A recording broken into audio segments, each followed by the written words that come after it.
हाय दोस्तों, हमारे चैनल तैयारी नौकरी की पे आपका बहुत बहुत स्वागत है और आशा करते हैं कि आप लोग ठीक होंगे। और आज हम लेके आ गए हैं आपका वीकली रिकैप, जो पिछले सप्ताह जो घटनाएं हुई हैं उसका अलग अलग वीडियो हमने बना के डाला हुआ है, बट उसका एक पूरा कंसोलिडेट करके जो है वो हम लेके आ गए हैं। तो आप इसको देखिए और आप इससे जो है लाभ उठाइए, इससे नोट्स आप बना सकते हैं और बेनिफिट्स, किसी भी एग्जाम के लिए आप बेनिफिट्स पा सकते हैं। तो चैनल को लाइक सब्सक्राइब भी कीजिए और इसे देखते रहिए। और चलिए अब चलते हैं सीधे हम अपने टॉपिक्स की ओर। तो आज का टॉपिक्स है, आज का सेशन भी लंबा होने वाला है, तो आज की टॉपिक की हम पहले शुरुआत करते हैं। तो चलिए, पहला टॉपिक जो हमारा है वो है दिल की बात। क्या है दिल की बात? कब हुई थी, किसने करी थी? नरेंद्र मोदी जी ने, प्रधानमंत्री जो हमारे नरेंद्र मोदी हैं उन्होंने करी थी दिल की बात। किससे करी थी?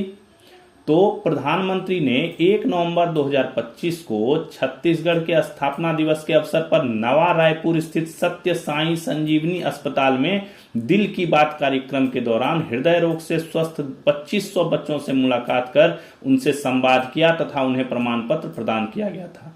ठीक है, दिल की बात की थी। पहले मोदी जी जो है वो मन की बात कर रहे थे, अभी जो है इन्होंने दिल की बात करी है छत्तीसगढ़ के स्थापना दिवस के अवसर पर। जो हृदय रोग से स्वस्थ हुए हैं, पीड़ित थे और उनका इलाज हुआ, वो स्वस्थ हो गए, उनसे की है। चलिए अगला टॉपिक, केरल बना देश का पहला गरीबी से मुक्त होने वाला राज्य। क्या है? अति गरीबी से मुक्त होने वाला केरल देश का पहला राज्य बन गया है। इसकी घोषणा मुख्यमंत्री पिनराई विजयन ने, जो वहां के मुख्यमंत्री हैं केरल के, 1 नवंबर को विधानसभा के विशेष सत्र में इन्होंने इसकी घोषणा कर दी। 2021 में यहां चरम गरीबी उन्मूलन परियोजना, एक्सट्रीम पोवर्टी इरेडिक्शन प्रोजेक्ट ईपीईपी की शुरुआत की गई।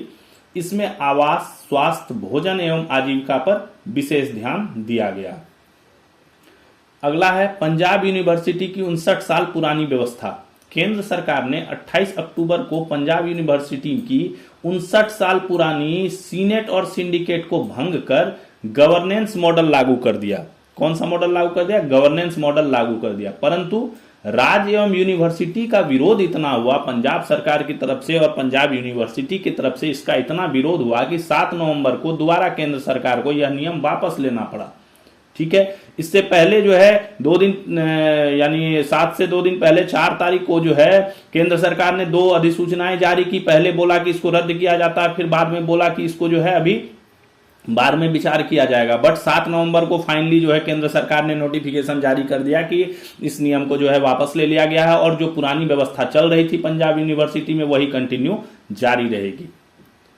अगला जो हमारा टॉपिक है वो है नेशनल हाईवे अथॉरिटी का फैसला। क्या है? एनएचआई ने यह फैसला लिया है कि नेशनल हाईवे के जिस खंड का रखरखाव किसी कॉन्ट्रैक्टर के पास है, वहां तथा उस खंड में मौजूद ब्लैक स्पॉट जहां बार बार हादसे होते हैं को रोकने की जिम्मेवारी भी उसी की होगी। क्या कहा एनएचआई ने कि जो भी कॉन्ट्रैक्टर है जिसके पास किसी पर्टिकुलर एरिया का रखरखाव की जिम्मेवारी दी गई है, अगर उस हादसे में, उस ब्लॉक्स में कोई हादसा होता है तो उसकी जिम्मेवारी भी उस कॉन्ट्रैक्टर की होगी। कॉन्ट्रैक्टर को यह सुनिश्चित करना होगा कि किसी जगह अगर कोई हादसा होता है तो उसके 500 मीटर दायरे में 1 साल के भीतर कोई हादसा ना हो, ये उसको सुनिश्चित करना पड़ेगा। अगर कोई हादसा होता है तो उसको पहली बार में 25 लाख का जुर्माना है और सेकेंड बार में 50 लाख का जुर्माना है। इसके लिए हर कॉन्ट्रैक्टर को सेफ्टी सर्वेयर रखना अनिवार्य होगा जो नियमित निगरानी करेगा। इसके लिए सेफ्टी सर्वेयर जो है वो हर कॉन्ट्रैक्टर को रखना पड़ेगा। अगला है देश की पहली जुडिशियल सिटी, न्यायिक शहर। केरल के कोच्चि जिले के कलामासेरी में देश की पहली जो है जुडिशियल सिटी बनेगी। इसका डिजाइन जो है वो रेडी हो गया है। इसमें एक ही जगह सभी तरह की न्यायिक सुविधाएं उपलब्ध होंगी। ठीक है, इस न्यायिक शहर में संविधान के मुख्य सिद्धांतों, समानता, स्वतंत्रता एवं जीवन के मौलिक अधिकारों को सुरक्षित करने वाले जो हमारे 3 अनुच्छेद हैं, अनुच्छेद 14, अनुच्छेद 19 एवं अनुच्छेद 21 पर आधारित 3 टावर होंगे। ठीक है, मुख्य टावर का 7 मंजिला और बाकी 2 टावर जो है वो 6-6 मंजिला होंगे। अभी वर्तमान में केरल का जो उच्च न्यायालय है वो कहां चल रहा है? एर्नाकुलम में। आंध्र प्रदेश भी जो है, इसी आंध्र प्रदेश के अमरावती में इसी प्रकार का न्यायिक शहर बनाने की तैयारी की जा रही है। आंध्र प्रदेश भी इसी टाइप का नया शहर, न्यायिक शहर जो है वो बनाने के लिए अपनी प्लानिंग कर रहा है। अगला जो टॉपिक है वो हमारा पश्चिम बंगाल में कैदियों का स्किल डेवलपमेंट। ये एक कार्यक्रम शुरू किया है पश्चिम बंगाल सरकार ने। पश्चिम बंगाल के 3 जिलों अलीपुर महिला जेल, प्रेसिडेंसी और बीरभूम जिले के कैदियों को स्किल्ड कर यानी उनको कुछ काम सिखाकर रोजगार से जोड़ने की परियोजना शुरू की गई है। यह कोशिश राज्य सरकार के साथ मिलकर एक एनजीओ है, जंगल महल उद्योग इस नाम से एक एनजीओ है, इसने जो है ये पहल शुरू की है। ठीक है, इसमें क्या है, बेसिकली अच्छे व्यवहार वाले कैदियों को जो है काउंसलिंग कर प्रशिक्षण दिया जाता है। जो अच्छा व्यवहार है जिनका, और खास करके जो 10 साल से ज्यादा से जेलों में बंद हैं, उन कैदियों को जो है प्रशिक्षण दिया जाता है और उनसे जो है फिर आगे उनका काम किया जाता है, उनको आत्मनिर्भर बनाया जाता है। ये वे अपने बनाए हुए खानों को जेल के पास बने रेस्टोरेंट में बेचते हैं। पश्चिम बंगाल के सभी 61 जिलों में यह प्रोजेक्ट शुरू किया जाएगा। सभी जिले जितने हैं 61, उनमें जो है यह प्रोजेक्ट धीरे धीरे शुरू कर दिया जाएगा। अगला जो टॉपिक है हमारा, भारतीय छात्र का शोध पत्र अंतर्राष्ट्रीय जर्नल में स्कोपस में प्रकाशित। एक अंतर्राष्ट्रीय जर्नल है स्कोपस। असम की 12वीं की छात्रा हुमा आबिया ने अंतर्राष्ट्रीय मंच पर आर्टिफिशियल इंटेलिजेंस और मशीन लर्निंग पर अपना शोध पत्र पेश किया, जिसे किसमें, अंतर्राष्ट्रीय जर्नल स्कोपस में प्रकाशित होगा। ठीक है, यह उपलब्धि हासिल करने वाली वह सबसे युवा भारतीयों में से एक हो गई है। सबसे युवा भारतीय हो गई है जिनका जो है शोध पत्र जो है वो अंतर्राष्ट्रीय जर्नल स्कोपस में प्रकाशित किया जाएगा। ये 12वीं की छात्रा है हुमा आबिया, असम से बिलोंग करती हैं। अगला जो है वो है केरल में कैंसर रोगी को राज्य सड़क परिवहन की बसों में मुफ्त यात्रा। केरल ने क्या किया है, केरल के किसी भी अस्पताल में अगर कोई कैंसर रोगी इलाज करा रहा है और उस संबंधी वो यात्रा करता है, ट्रैवल करता है, तो उसको जो राज्य की सरकारी परिवहन बसें हैं उनमें उनको मुफ्त इस्तेमाल करने दिया जाएगा, उसमें उनका पैसा नहीं लगेगा। ये केरल ने एक अच्छा मुहिम शुरू किया है कैंसर रोगियों को लाभ देने के हिसाब से, चाहे वो प्राइवेट में कर रहा हो या सरकारी में कर रहा हो। अगर वो इस संबंध में कोई यात्रा करता है इलाज के संबंध में कैंसर रोग का, तो इसके जो है स्टेट्स के जो बसें हैं उनमें उनको फ्री में ट्रेवल करने दिया जाएगा। अगला है सड़क दुर्घटना में पीड़ित लोगों को कैशलेस उपचार। भारत सरकार द्वारा सड़क दुर्घटना में पीड़ित लोगों के कैशलेस उपचार संबंधी जो पायलट प्रोजेक्ट 14 मार्च 2024 को चंडीगढ़ में शुरू किया गया था, बाद में उसे 6 और राज्यों में विस्तारित किया गया था, उसे अब उपयुक्त संशोधन के साथ पूरे भारत में लागू कर दिया जाएगा। क्या है, भारत सरकार जो सड़क दुर्घटना में पीड़ित लोगों को जो है ना कैशलेस उपचार का एक पायलट प्रोजेक्ट चलाई थी। ठीक है, ये 14 मार्च 2024 को चंडीगढ़ में शुरू किया था सबसे पहले, बाद में उसका धीरे धीरे विस्तार कर 6 और राज्यों में बढ़ा दिया गया इस प्रोजेक्ट को। अब क्या है, अब इसको पूरे देश में लागू करने की प्रक्रिया जो है वो चल रही है। इसमें थोड़ा बहुत जो संशोधन, जो इश्यूज आए होंगे उनको दूर करके और फिर उपयुक्त संशोधन के साथ जो है पूरे भारत में लागू कर दिया जाएगा। तो सड़क दुर्घटना हमारे देश में बहुत ज्यादा होता है और उसमें पीड़ित लोगों को जो है जब हॉस्पिटल में भर्ती किया जाता है तो उनका कैशलेस उपचार किया जाए, ये भारत सरकार की योजना है। अगला जो है विशेष गहन पुनरीक्षण एसआईआर की नोटिफिकेशन पहले ही हमारे मुख्य चुनाव आयुक्त डॉक्टर जो ज्ञानेश कुमार हैं, श्री ज्ञानेश कुमार, उन्होंने जारी कर दी थी। तो ये क्या है, देश के 9 राज्यों और 3 केंद्र शासित प्रदेशों में 4 नवंबर को शुरू हो गया है। पुनरीक्षण की प्रक्रिया 4 नवंबर को स्टार्ट हो गई है। कौन कौन से राज्य इफेक्टेड हैं इसमें, उत्तर प्रदेश, मध्य प्रदेश, छत्तीसगढ़, राजस्थान, गोवा, गुजरात, केरल, पश्चिम बंगाल और तमिलनाडु, ये सारे राज्य इसमें इफेक्टेड है। केंद्र शासित प्रदेश कौन सब इफेक्टेड है, अंडमान और निकोबार द्वीप, लक्षद्वीप और पुडुचेरी, ये 3 केंद्र शासित, 9 राज्य 3 केंद्र शासित प्रदेश, टोटल जो है 12 जो है वो इफेक्टेड है। प्रक्रिया की घोषणा मुख्य चुनाव आयुक्त ज्ञानेश कुमार ने 27 अक्टूबर को ही कर दी थी कि ये होगा।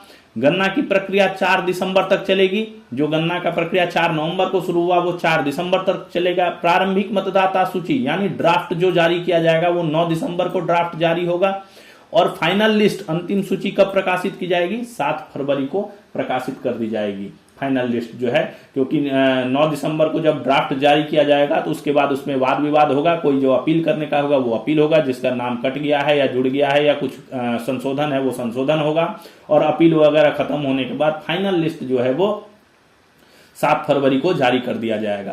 तो ये SIR की प्रक्रिया भी 12 जगहों पे 12 राज्यों और केंद्र शासित प्रदेशों में जो है वो चलेगी। देश में यह SIR की 9वीं प्रक्रिया है। इससे पहले 8 बार प्रक्रिया हो गया है। यह जो है 9वीं प्रक्रिया का दूसरा चरण है। 9वीं प्रक्रिया के पहले चरण में सिर्फ बिहार में किया गया था, जहां पे अभी इलेक्शन हो रहे हैं। प्रथम चरण का इलेक्शन 6 तारीख को हो गया, दूसरे चरण का इलेक्शन 11 को होना है और फाइनल रिजल्ट जो है वो परिणाम 14 नवंबर को घोषित किए जाएंगे। तो वहां पे पहले चरण में जो है SIR की प्रक्रिया हो गई थी, जिसमें लगभग 65 लाख लोगों के नाम जो है वो मतदाता सूची से कटे गए थे। तो यही प्रक्रिया की इसी प्रक्रिया के दूसरे चरण की प्रक्रिया में ये 12 जगहों पे करवाया जा रहा है। पश्चिम बंगाल में SIR की निगरानी के लिए तृणमूल कांग्रेस ने क्या किया है, आमी बांग्ला डिजिटल योद्धा तथा भाजपा ने नमो युवा योद्धा नाम से डिजिटल सेना बनाई। इन्होंने एक कार्यकर्ताओं का एक दल बना दिया है और उनका नाम दे दिया है, जो तृणमूल कांग्रेस है उसने जो है आमी बांग्ला डिजिटल योद्धा के नाम से, और उसके काउंटर में भाजपा ने जो है नमो युवा योद्धा नाम से जो है एक टीम बना दी है। इसके कार्मिक क्या करेंगे, जो SIR कराया जाएगा उसकी निगरानी करेंगे तथा होने वाली किसी गड़बड़ी से निपटेंगे। इसकी निगरानी करके होने वाली किसी गड़बड़ी से निपटेंगे। ठीक है, ये इनका बेसिक काम रहेगा। तो ये SIR की प्रक्रिया चल रही है। अभी इस पे काफी जगह पे विरोध भी हो रहा है, खास करके पश्चिम बंगाल में बहुत ज्यादा विरोध हो रहा है। ममता बनर्जी जो है वो बहुत ज्यादा विरोध कर रही हैं और अभी देखते हैं इसमें आगे क्या डेवलपमेंट्स होते हैं। आगे है हरियाणा में पेपरलेस रजिस्ट्री। हरियाणा सरकार ने शुरू कर दिया है। देश में 3 नवंबर से राज्य के सभी जिलों में पेपरलेस रजिस्ट्री शुरू की जा चुकी है। सबसे पहला राज्य के कुरुक्षेत्र में यह सिस्टम 29 नवंबर को शुरू किया गया था। 29 सितंबर को शुरू किया गया था। सबसे पहले 29 सितंबर को कुरुक्षेत्र में पायलट प्रोजेक्ट के तहत जो है ये पेपरलेस रजिस्ट्री का जो है शुरुआत हुआ, बट उसको जो है पूरे सभी जिलों में लागू कर दिया गया। तो हरियाणा सरकार जो है पूरी तरह अब जो है पेपरलेस रजिस्ट्री का जो है काम 3 नवंबर से कर रही है। अभी इसमें कुछ टेक्निकल खामियां हैं। अभी इस पे जो है जो लेटेस्ट डेवलपमेंट है वो 10 दिन के लिए इस पे थोड़ी सी रोक लगा दी गई है कि टेक्निकल खामियां जो हैं, जो सिस्टम्स में खामियां हैं, एप्लीकेशंस है उसमें जो खामियां हैं, अपलोड करने का डॉक्यूमेंट्स वगैरह का उसमें कुछ खामियां हैं, उसको सुधार करने के लिए 10 दिन की रोक लगी है। बट ये जो है प्रोसेस जो है वो शुरू हो गया है और 3 नवंबर को पहली बार जो है हुआ भी है और ये अब पूरे राज्य में लागू हो जाएगा। आगे का जो हमारा टॉपिक है वो है सिक्किम में traditional wear work day. Sikkim में क्या है, सिक्किम सरकार ने जो है गुरुवार को ट्रेडिशनल वियर वर्क डे जो है वो घोषित कर दिया गया है। इस दिन जो है सरकार के निर्देशानुसार इस दिन सभी सरकारी कर्मचारी, उपक्रमों और बैंकों में कार्यरत अधिकारी पारंपरिक परिधान पहनकर कार्यालय आएंगे।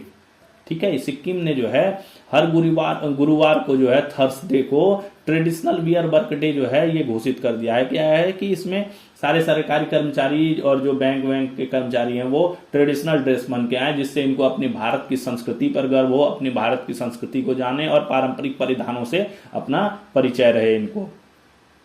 आगे जो है पंजाब में पेंशनरों के लिए पेंशन सेवा पोर्टल लॉन्च। हाँ, पंजाब में पेंशनरों के लिए पेंशन सेवा पोर्टल लॉन्च किया गया है। ये पंजाब ने बहुत अच्छा स्टेप उठाया है पेंशनरों को राहत देने के लिए। शुरुआत में इसमें 6 प्रमुख सेवाएं दी जाएगी। बेसिक जो है फैसिलिटीज अभी 6 इसमें बेसिक फैसिलिटीज दी गई हैं, जैसे कुछ एडिट करना हो, नाम वाम में कोई वो हो, मोबाइल नंबर वगैरह अपडेट, इस टाइप की बेसिक सेवाएं दी गई। धीरे धीरे इसको और ज्यादा बढ़ाया जाएगा। और जो इसमें सबसे इंपॉर्टेंट सेवा जो दी गई है वो है जीवन प्रमाण ऐप द्वारा डिजिटल लाइफ सर्टिफिकेट जमा करना। ठीक है, एक जीवन प्रमाण ऐप बनाया गया है जिसके तहत जो है अब आपको बैंक जाने की जरूरत नहीं पड़ेगी और आप जो है घर बैठे जो है इस एप्लीकेशन के माध्यम से डिजिटली जो है लाइफ सर्टिफिकेट जमा कर पाएंगे। पेंशनरों को क्या होता है कि साल में एक बार जो है वो लाइफ सर्टिफिकेट यही साल के अंत में नवंबर दिसंबर महीने में जो है जमा करना पड़ता है, जिसके बाद उनकी पेंशन जो है अगले साल नियमित रहती है। अगर ये जमा नहीं होता है तो पेंशन जो है वो आनी बंद हो जाती है। तो ये ऐप देने, अब कई जो बहुत ज्यादा बुजुर्ग हैं उनको बैंक जाने में या जिनके यहाँ से बैंक बहुत ज्यादा दूर है वहां उनको जाने में जो है काफी समय लगता है। तो पंजाब सरकार ने ये बहुत अच्छा जो है प्रयास किया है, एक ऐप बना दिया है जीवन प्रमाण ऐप। उसके माध्यम से आप जो है घर बैठे डिजिटली जो है अपना लाइफ सर्टिफिकेट जमा करवा सकते हैं। अगला जो टॉपिक है वो है लखनऊ सिटीज ऑफ गैस्ट्रोनॉमी घोषित, पाक कला में सर्वश्रेष्ठ है ना। यूनेस्को की 43वीं जनरल कॉन्फ्रेंस में लखनऊ को क्रिएटिव सिटी नेटवर्क में सिटीज ऑफ गैस्ट्रोनॉमी घोषित किया गया है। सिटीज ऑफ गैस्ट्रोनॉमी, ठीक है, यानी पाक कला में समृद्ध यानी इसकी पाक कला, गौरवान्वित पाक कला को ध्यान में रखते हुए, है ना। लखनऊ का जो है काफी खान पान जो है वो भोजन जो है, व्यंजन जो है बहुत मशहूर है। लिट्टी कबाब हो गया, बिरयानी हो गई, और भी कई चीजें बहुत काफी मशहूर हैं, देश विदेश के लोग जानते हैं। तो इसे अवध की समृद्ध विरासत और गंगा जमुनी तहजीब तथा बेहतरीन भोजन व्यंजन, है ना, बेहतरीन भोजन व्यंजन है ही। सिटी ऑफ गैस्ट्रोनॉमी का मतलब ही होता है, गैस्ट्रोनॉमी मतलब खान पान, पाक विज्ञान, पाक शास्त्र। तो इसके जो है बेहतरीन भोजन और व्यंजन के चलते इसे जो है शामिल किया गया है। इससे पहले 8 भारतीय शहर पहले से इस सूची में है। ये जो यूनेस्को की सूची है अपना क्रिएटिव सिटीज नेटवर्क, इसकी लिस्ट में पहले से जो है 8 शहर मौजूद हैं, ठीक है। तो इनमें मौजूद में कौन कौन है? जयपुर है, ये श्रेणी कौन सी इसकी? क्राफ्ट फोल्क में है ये 2015 से। वाराणसी है म्यूजिक श्रेणी में 2015 से। चेन्नई है म्यूजिक श्रेणी में 2017 से। मुंबई है, कौन सी? फिल्म मुंबई है तो फिल्म जगत ही होगा, 2019 में। हैदराबाद है, हैदराबाद की बिरयानी, इसीलिए इसको भी गैस्ट्रोनॉमी यानी पाक कला वाली श्रेणी में रखा गया 2019 में। श्रीनगर है क्राफ्ट फोक श्रेणी में 2021 से। ग्वालियर है म्यूजिक श्रेणी में 2023 से। और कोझिकोड जो है वो लिटरेचर की श्रेणी में 2023 से इन सूची में शामिल है। यानी भारत में अब टोटल जो है 9 शहर हो गए जो इस लिस्ट में, क्रिएटिव सिटी नेटवर्क की लिस्ट में शामिल हो गए हैं। और डिफरेंट कैटेगरीज हैं, ये आप देखिए, दो कैटेगरी खाने पीने वाले जो है बेस्ट हैं, बेहतरीन भोजन व्यंजन वाला जो है वो दो शहर हैं हमारे, लखनऊ और हैदराबाद। आगे हम चलते हैं।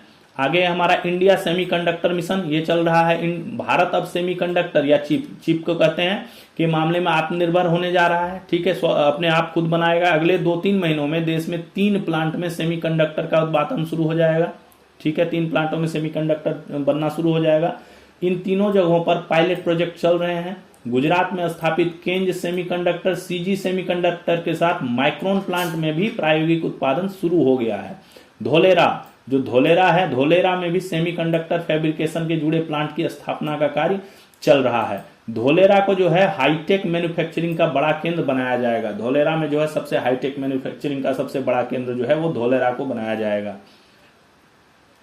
देश की आर्थिक सुरक्षा एवं रणनीतिक निर्भरता के लिए देश में सेमीकंडक्टर का उत्पादन बहुत जरूरी है। क्या है? देश की आर्थिक सुरक्षा और रणनीतिक निर्भरता के लिए, यानी किसी और पर निर्भर नहीं रहना है। खुद उत्पादन करेंगे तो जितनी जरूरत होगी हम अपने हिसाब से उसको डील करेंगे।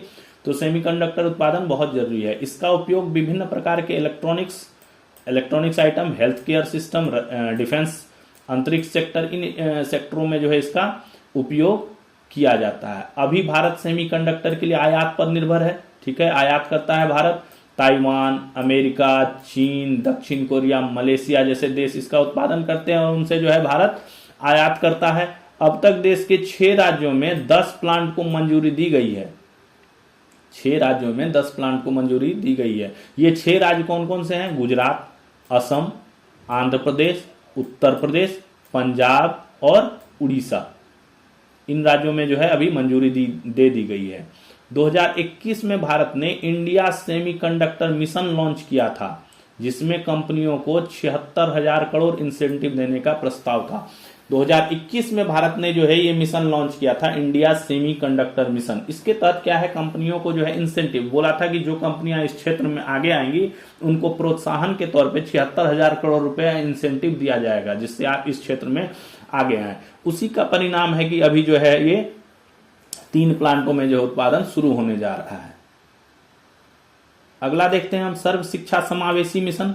भारत के चंडीगढ़ ने सर्व शिक्षा समावेशी मिशन के अंतर्गत हर बच्चे को समान शिक्षा का अधिकार दिलाने के उद्देश्य से एक ऐसी व्यापक नीति लागू की है जिसके तहत दिव्यांग बच्चों को भी अब मुख्य धारा की शिक्षा में बराबर का स्थान और अवसर मिलेगा। ये देखिए, भारत का जो चंडीगढ़ शहर है इसने क्या है, सर्व शिक्षा समावेशी मिशन शुरू किया है। इसके तहत जो दिव्यांग बच्चे हैं उनको भी अदर बच्चों के तहत जो है समान शिक्षा का अधिकार दिलाने के लिए एक नीति तैयार की गई है, ठीक है। इसका लक्ष्य है इस नीति का कि समान अवसर, मुख्य धारा में शामिल करना, सक्षम माहौल देना उनको, उनकी जो संवेदनशीलता है उसको ध्यान रखना और निगरानी और सुधार, इन सब चीजों को जो है इस लक्ष्य में, इस नीति के जो लक्ष्य में है वो शामिल किया गया है। नई एडमिशन पॉलिसी के तहत कोई भी स्कूल दिव्यांग बच्चों को प्रवेश में देने से मना नहीं कर सकेगा। इस पॉलिसी के तहत जो है कोई भी दिव्यांग बच्चा किसी भी स्कूल में जो है एडमिशन ले सकता है और कोई भी स्कूल जो है उनको मना नहीं कर सकता है। ये बहुत अच्छा सर्व शिक्षा समावेशी मिशन है, दिव्यांग बच्चों को मुख्य धारा की शिक्षा में शामिल करने के लिए अच्छा प्रयास है। अगला है हरियाणा का श्री कपाल मोचन मेला। हरियाणा के यमुनानगर में तीर्थराज श्री कपाल मोचन मेला शुरू हुआ। ठीक है, यह एक वार्षिक मेला है जो कार्तिक पूर्णिमा पर लगता है। यह हिंदू एवं सिखों का, ध्यान रखिएगा दोनों का है, ये हिंदू एवं सिखों का प्रसिद्ध धार्मिक आयोजन है। इसमें तीर्थयात्री पवित्र सरोवरों में स्नान करते हैं। तो ये मेला जो है कार्तिक पूर्णिमा पे लगा था, ये हो गया। अगला जो है दिल्ली हाईकोर्ट का विधि के छात्रों के लिए फैसला। हाँ, दिल्ली हाईकोर्ट ने क्या किया, लॉ के छात्रों के संबंध में बहुत अहम निर्णय दिया है। ठीक है, कि देश में कानून के किसी भी छात्र को न्यूनतम उपस्थिति के अभाव में परीक्षाओं में बैठने से रोका जाना चाहिए, नहीं रोका जाना चाहिए। ठीक है, यानी अगर किसी की मिनिमम अटेंडेंस, किसी कारणवश मिनिमम अटेंडेंस वो पूरा नहीं कर पाता है तो ये कोई ग्राउंड नहीं है कि उसको जो है नेक्स्ट सेमेस्टर की जो परीक्षा है उसमें बैठने नहीं दिया जाए। ठीक है, दिल्ली हाईकोर्ट ने लॉ के छात्रों को ये के हित में ये जो है निकाला है, अपना निर्देश दिए हैं। इसके साथ ही अदालत ने बार काउंसिल ऑफ इंडिया को अनिवार्य उपस्थिति मानदंडों में संशोधन करने का भी आदेश दे दिया है। बार काउंसिल ऑफ इंडिया को जो भी है उसको भी डायरेक्ट किया गया है, आप जो मिनिमम अटेंडेंस का जो रखा गया है, एक लेवल रखा गया है, उसको जो है आप संशोधित करिए और उसका आदेश निकालिए। अदालत ने कहा कि उपस्थिति की कमी के कारण छात्र की अगली सेमेस्टर कक्षा में पदोन्नति रोकी नहीं जा सकती। वही जो कहा है कोर्ट ने कि ऐसा नहीं है कि अगर कोई मिनिमम अटेंडेंस नहीं कर पाता है तो उस कारण से उसकी जो है अगले सेमेस्टर की कक्षा में पदोन्नति को रोक दिया जाए। फैसला किसने दिया, न्यायमूर्ति प्रतिभा एम सिंह तथा न्यायमूर्ति अमित शर्मा ने ये फैसला सुनाया, इनकी पीठ ने ये फैसला सुनाया है। इसमें ये हुआ था इशू कि किसी दुर्घटना के कारण जो है एक छात्र जो है वो मिनिमम अटेंडेंस को पूरा नहीं कर पाया था, तो किसी कॉलेज ने जो है उसको अगले सेमेस्टर में बैठने, जो एग्जाम में बैठने नहीं दिया था अगले सेमेस्टर के एग्जाम में। तो उसी बेस पे उसने कोर्ट का अप्रोच किया और कोर्ट ने जो है ये डिसीजन दिया है। पतंजलि विश्वविद्यालय का द्वितीय दीक्षांत समारोह यह संपन्न हुआ। पतंजलि विश्वविद्यालय में आयोजित द्वितीय दीक्षांत समारोह संपन्न हुआ, जिसकी मुख्य अतिथि कौन थी, राष्ट्रपति श्रीमती द्रौपदी मुर्मू, ये इसकी मुख्य अतिथि थी। पतंजलि विश्वविद्यालय में आयोजित द्वितीय दीक्षांत समारोह की मुख्य अतिथि थी। अगला है श्री गुरु नानक देव जी का 555वां प्रकाश उत्सव मनाया गया। ठीक है, 5 नवंबर को होता है ये। 5 नवंबर 2025 को सिखों के पहले गुरु नानक देव जी का 555वां प्रकाश उत्सव मनाया गया। यह इनके जन्म का उत्सव है। प्रकाशोत्सव जो है वो इनके जन्म का उत्सव है। ये जन्म जो सिखों के जो 10 गुरु हैं, इनके जन्म जो होता है, इनका जो जयंती होता है, उसके उत्सव को जो है ये बड़े धूमधाम से मनाते हैं और ये इनके जो पर्व हैं वो इसी के आसपास जो हैं बने हुए हैं। इनको गुरु पर्व, प्रकाश पर्व, ये सब जो है कहा जाता है। ये सिखों के सबसे प्रसिद्ध गुरु और सिख धर्म के संस्थापक थे। कौन? गुरु नानक देव जी सिख धर्म के संस्थापक थे। सिख धर्म के उत्सव 10 सिखों की जयंती के इर्द गिर्द घूमते हैं, अभी बताया मैंने। उनके जन्मदिन को गुरु पर्व के नाम से भी जाना जाता है। उनका जन्मदिन गुरु पर्व नाम से जाना जाता है। यह उन 3 सिख उत्सवों में से एक है जिसकी गणना अभी भी पारंपरिक विक्रमी कैलेंडर के हिसाब से की जाती है। ये जो है एक कैलेंडर है इनका, विक्रमी कैलेंडर जो है अपना, और ये नानक शाही कैलेंडर, 2 कैलेंडर हैं। तो ये 3 सिख उत्सव हैं। एक ये गुरु नानक देव जी का प्रकाशोत्सव, और कौन, बैसाखी और बंदी छोड़ दिवस। ये 3 जो उत्सव हैं ये विक्रमी कैलेंडर से काउंट किए जाते हैं। और बाकी सिख पर्वों की गणना किससे की जाती है? नानक शाही कैलेंडर के हिसाब से निर्धारित किए जाते हैं। अब गुरु नानक देव जी का जन्म हुआ था 1469 ईस्वी में, कहा, ननकाना साहिब, पाकिस्तान में। अभी ये पाकिस्तान में पड़ता है। पुराना नाम इस जगह का था राय भोए की तलवंडी, तथा 1539 में ये करतारपुर साहिब, जो अभी वर्तमान में भी पाकिस्तान में है, उसमें जो है ज्योति ज्योत समा गए। इनकी माँ का नाम माता तृप्ता, पिता का नाम मेहता कालू तथा पत्नी का नाम माता सुलखनी जी था। बटाला के निकट एक जगह है डेरा बाबा नानक, उसमें स्थित है श्री दरबार साहिब गुरुद्वारा। वह पवित्र स्थल है जहां इन्होंने 18 वर्ष की तपस्या की। इन्होंने जो है तपस्या 18 वर्ष तक यहीं पे की। तथा गुरु नानक जी के जात पात बंधनों को तोड़ते हुए इन्होंने जो अमर उपदेश दिया, वो उस उपदेश को कहते हैं किरत करो, नाम जपो, वंड छको। ठीक है, ये जो है इन्होंने उपदेश दिया, सबसे अमर उपदेश दिया। इसका अर्थ है किरत करो, ईमानदारी से अपना मेहनत करो, नाम जपो, ईश्वर का नाम जपना, और वंड छको का मतलब हुआ कमाया धन दूसरे जरूरतमंदों के साथ बांटना। यानी आपके पास अगर इतना धन हो गया है तो आप जो नीडी लोग हैं, जो जरूरतमंद लोग हैं, जो गरीब लोग हैं, उनके साथ अपने धन को जो है बांटिए। ठीक है, ये इनका कहना था, किरत करो, नाम जपो, वंड छको। सुल्तानपुर लोधी में स्थित गुरुद्वारा संत घाट में ही इन्होंने एक ओंकार सतनाम करतापुरख, ठीक है, का उद्घोष किया, जो सिखों का मूल मंत्र है, एक ओंकार सतनाम करतापुरख। इसको जो है संत घाट में इन्होंने जो है सुल्तानपुर लोधी में जो है ये मूल मंत्र जो है इन्होंने दिया था। इस वर्ष ऑपरेशन सिंदूर के बाद शिरोमणि गुरुद्वारा प्रबंधन कमेटी जो है की ओर से 4 नवंबर 25 को 1932 सिख श्रद्धालुओं का एक जत्था जो है अमृतसर में क्या है, अटारी सीमा है उससे पाकिस्तान का, अमृतसर में अटारी सीमा है, अटारी हमारे तरफ का गांव है और वाघा उनके तरफ का गांव है पाकिस्तान का। ध्यान रखिएगा, हम लोग उसको वाघा बॉर्डर बोलते हैं, बट वो एक्चुअल में अटारी सीमा है। हमारा जो गांव है वो अटारी है और पाकिस्तान का जो है वो वाघा है। ठीक है, तो ये अटारी सीमा कहलाती है। वाघा बॉर्डर सिर्फ वाघा पाकिस्तान का है, वाघा गांव पाकिस्तान में पड़ता है। तो अटारी सीमा से पाकिस्तान के लिए रवाना हुआ।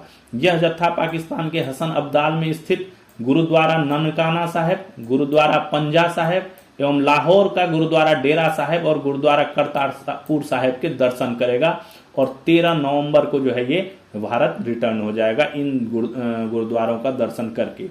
ठीक है, क्योंकि मैक्सिमम गुरुद्वारे जो इनसे संबंधित हैं वो पाकिस्तान में है। ठीक है, मेन जो इनका जहां जन्म हुआ ननकाना साहिब वो भी पाकिस्तान में है, जहां ये जोत में समाये वो जगह भी करतारपुर साहिब वो भी पाकिस्तान में ही है। तो एक जो है ये सिख श्रद्धालुओं का जत्था जो है ये भारत ने जो है अमृतसर अटारी सीमा के रास्ते से पाकिस्तान भेजा, जो श्रद्धालु इन गुरुद्वारों में दर्शन करके और अपना अरदास करके आएंगे। अगला जो टॉपिक है हमारा, देश के सभी जिलों में यातायात नियंत्रण कक्ष। बहुत अच्छा स्टेप केंद्रीय सड़क परिवहन एवं राजमार्ग मंत्रालय ने उठाया है। उसने लक्ष्य रखा है कि 2030 ईस्वी तक जो है सड़क हादसों की संख्या में 50% कम करने का लक्ष्य रखा है। सड़क हादसे बहुत ज्यादा हो रहे हैं, भारत में बहुत ज्यादा सड़क हादसों की संख्या बढ़ी हुई है, तो उसको कम करने के लिए कि 50% तक कम करने के लिए 2030 का टारगेट रखा गया है। इसी दिशा में मंत्रालय ने देश के सभी जिलों में यातायात नियंत्रण कक्ष स्थापित करने का निर्देश जारी किया। क्या है, यातायात नियंत्रण कक्ष, ट्रैफिक कंट्रोल रूम है ना, वो बनाने का जो है निर्देश जारी किया। यह एक ऐसी केंद्रीकृत सुविधा होगी जो सूचना, डेटा संग्रह, विश्लेषण और नियंत्रण के केंद्र के रूप में काम करेगी। क्या क्या करेगी ये? सूचना इकट्ठा करेगी, डेटा संग्रह करेगी, डेटा को कलेक्ट करेगी, उसका विश्लेषण एनालिसिस करेगी कि कहां से क्या घटनाएं कैसे हुई, और नियंत्रण और कंट्रोल रहेगा सारा। ठीक है, यह यातायात संबंधी डाटा एकत्र करने और विश्लेषण करने के लिए एआई का भी उपयोग किया जाए। एआई जो आजकल बहुत फेमस है, हर चीज में एआई का उपयोग किया जा रहा है। एआई के कारण जो है काफी लोगों की अमेजन ने छटाई भी कर दी थी। ठीक है, तो एआई का उपयोग किया जा रहा है, तो ये यातायात संबंधी डाटा एकत्र करने और विश्लेषण एनालिसिस में भी एआई का उपयोग किया जाएगा। नियंत्रण कक्षों में कैमरों से जुड़े रियल टाइम मॉनिटरिंग डैशबोर्ड, ई चलान प्लेटफॉर्म। ई चलान क्या होता है? ई चलान इलेक्ट्रॉनिक चलान। ऐसे आजकल क्या हो गया है कि गाड़ियों को रोक के कम चलान काटा जा रहा है, सीधा जो है कैमरे के माध्यम से चलान बहुत ज्यादा होता है। ठीक है, कैमरे लगे हुए हैं, हर जगह लिमिट रखा हुआ है कि इतनी लिमिट में गाड़ियां स्पीड में जाएंगी, और हर कुछ दूरी पर जो है सड़क पे, हाईवे पे और नॉर्मल सड़कों पे भी, और जो ट्रैफिक्स हैं वहां पे भी कैमरे लगे हुए हैं।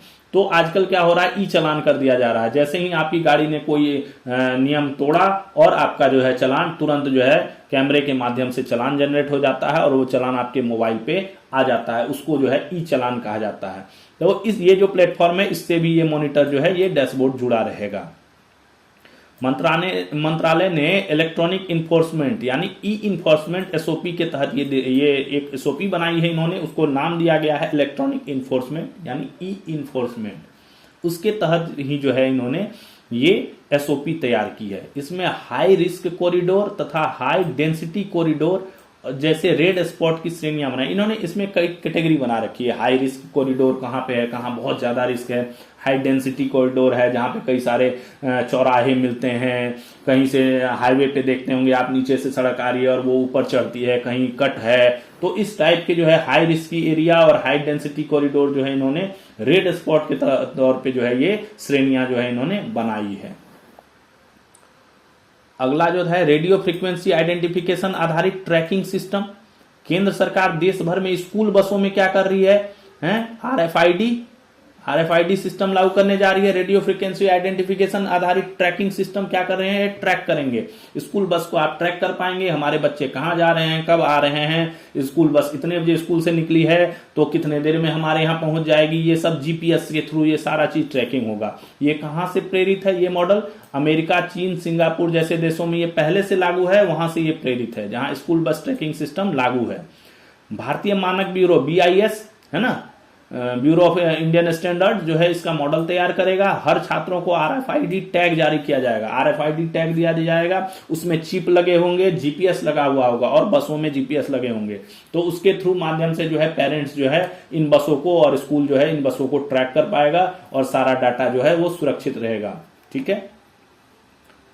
अगला जो है टॉपिक वो है युवा न्याय राजदूत।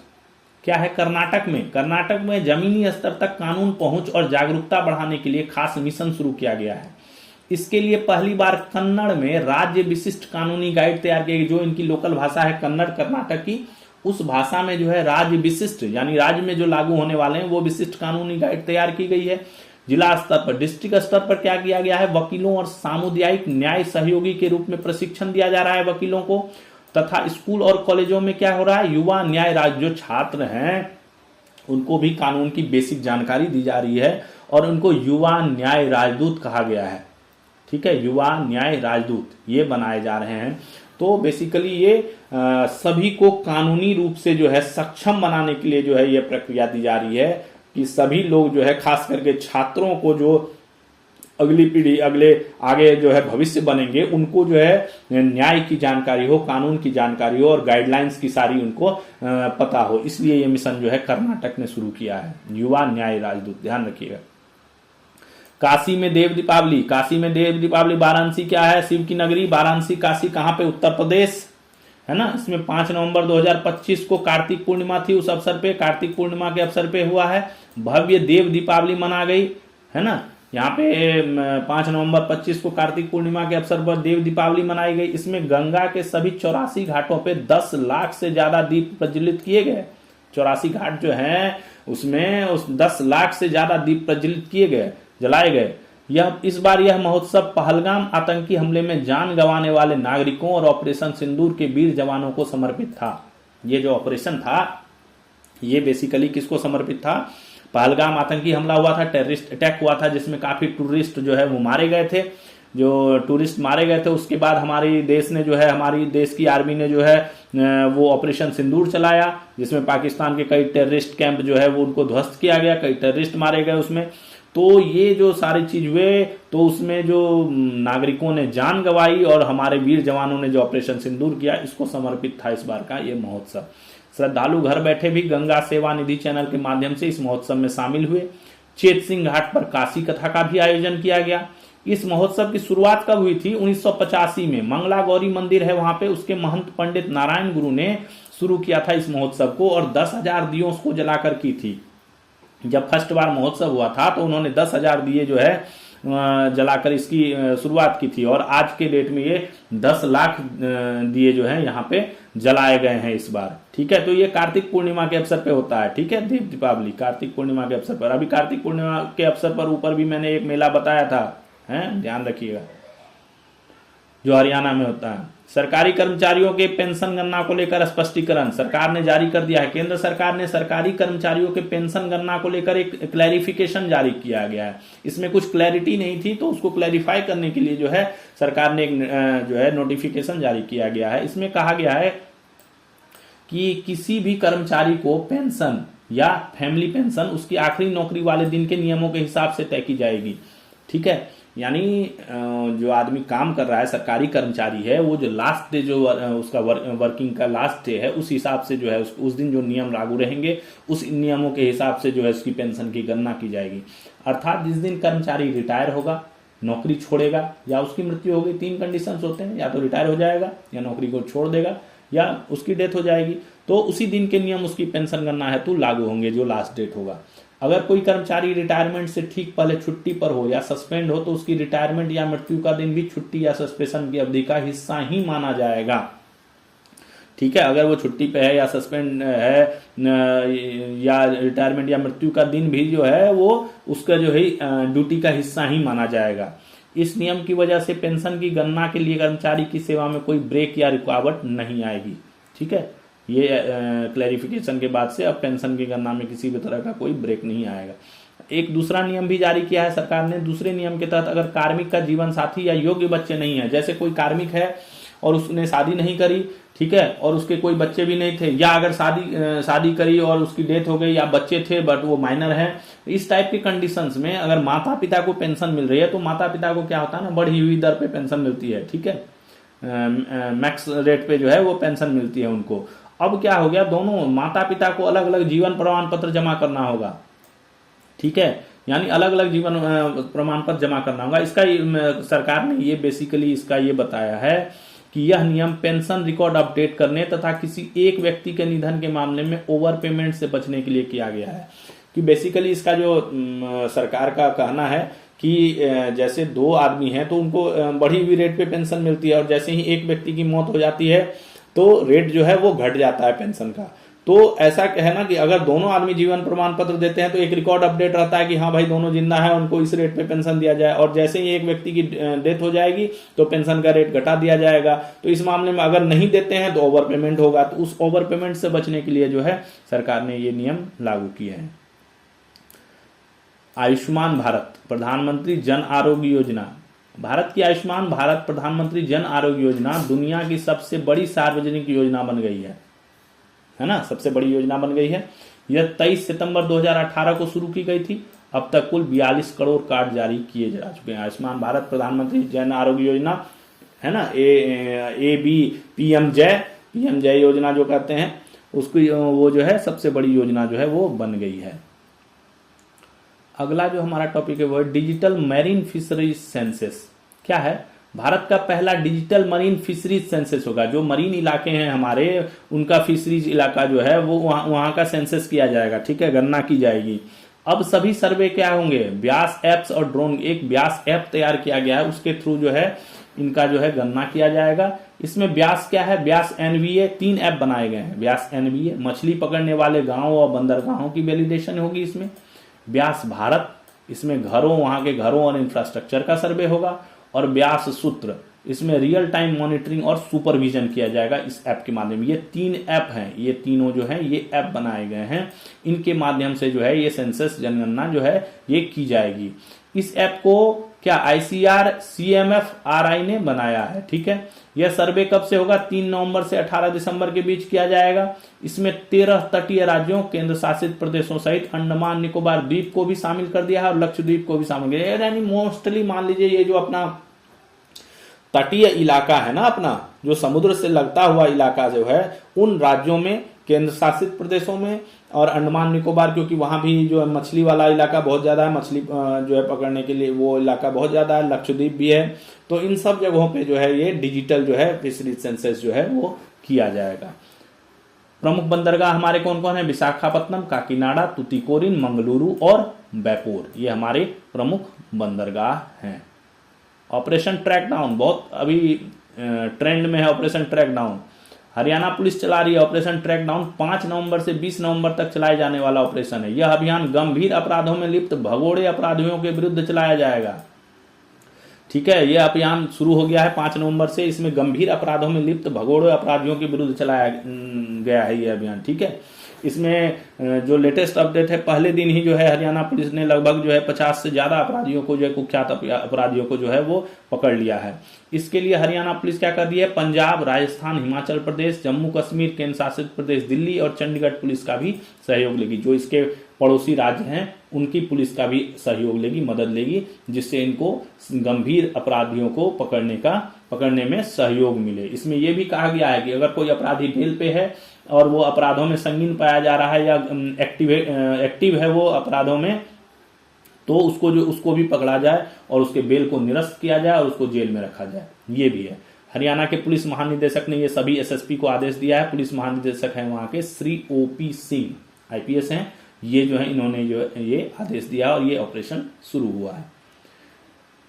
बिहार की गोगाबिल झील जो है वो रैमसर साइट घोषित। बिहार की गोगाबिल झील, ठीक है, वो रैमसर साइट, ये रैमसर साइट पता ही है आपको, रैमसर साइट क्या होता है, पता है, हैं? ये जो वेटलैंड ऑफ ये क्या है, एक वेटलैंड है। वेटलैंड जो आर्द्र भूमि होती है, रामसर साइट में एक आर्द्र भूमि स्थल होता है, ठीक है।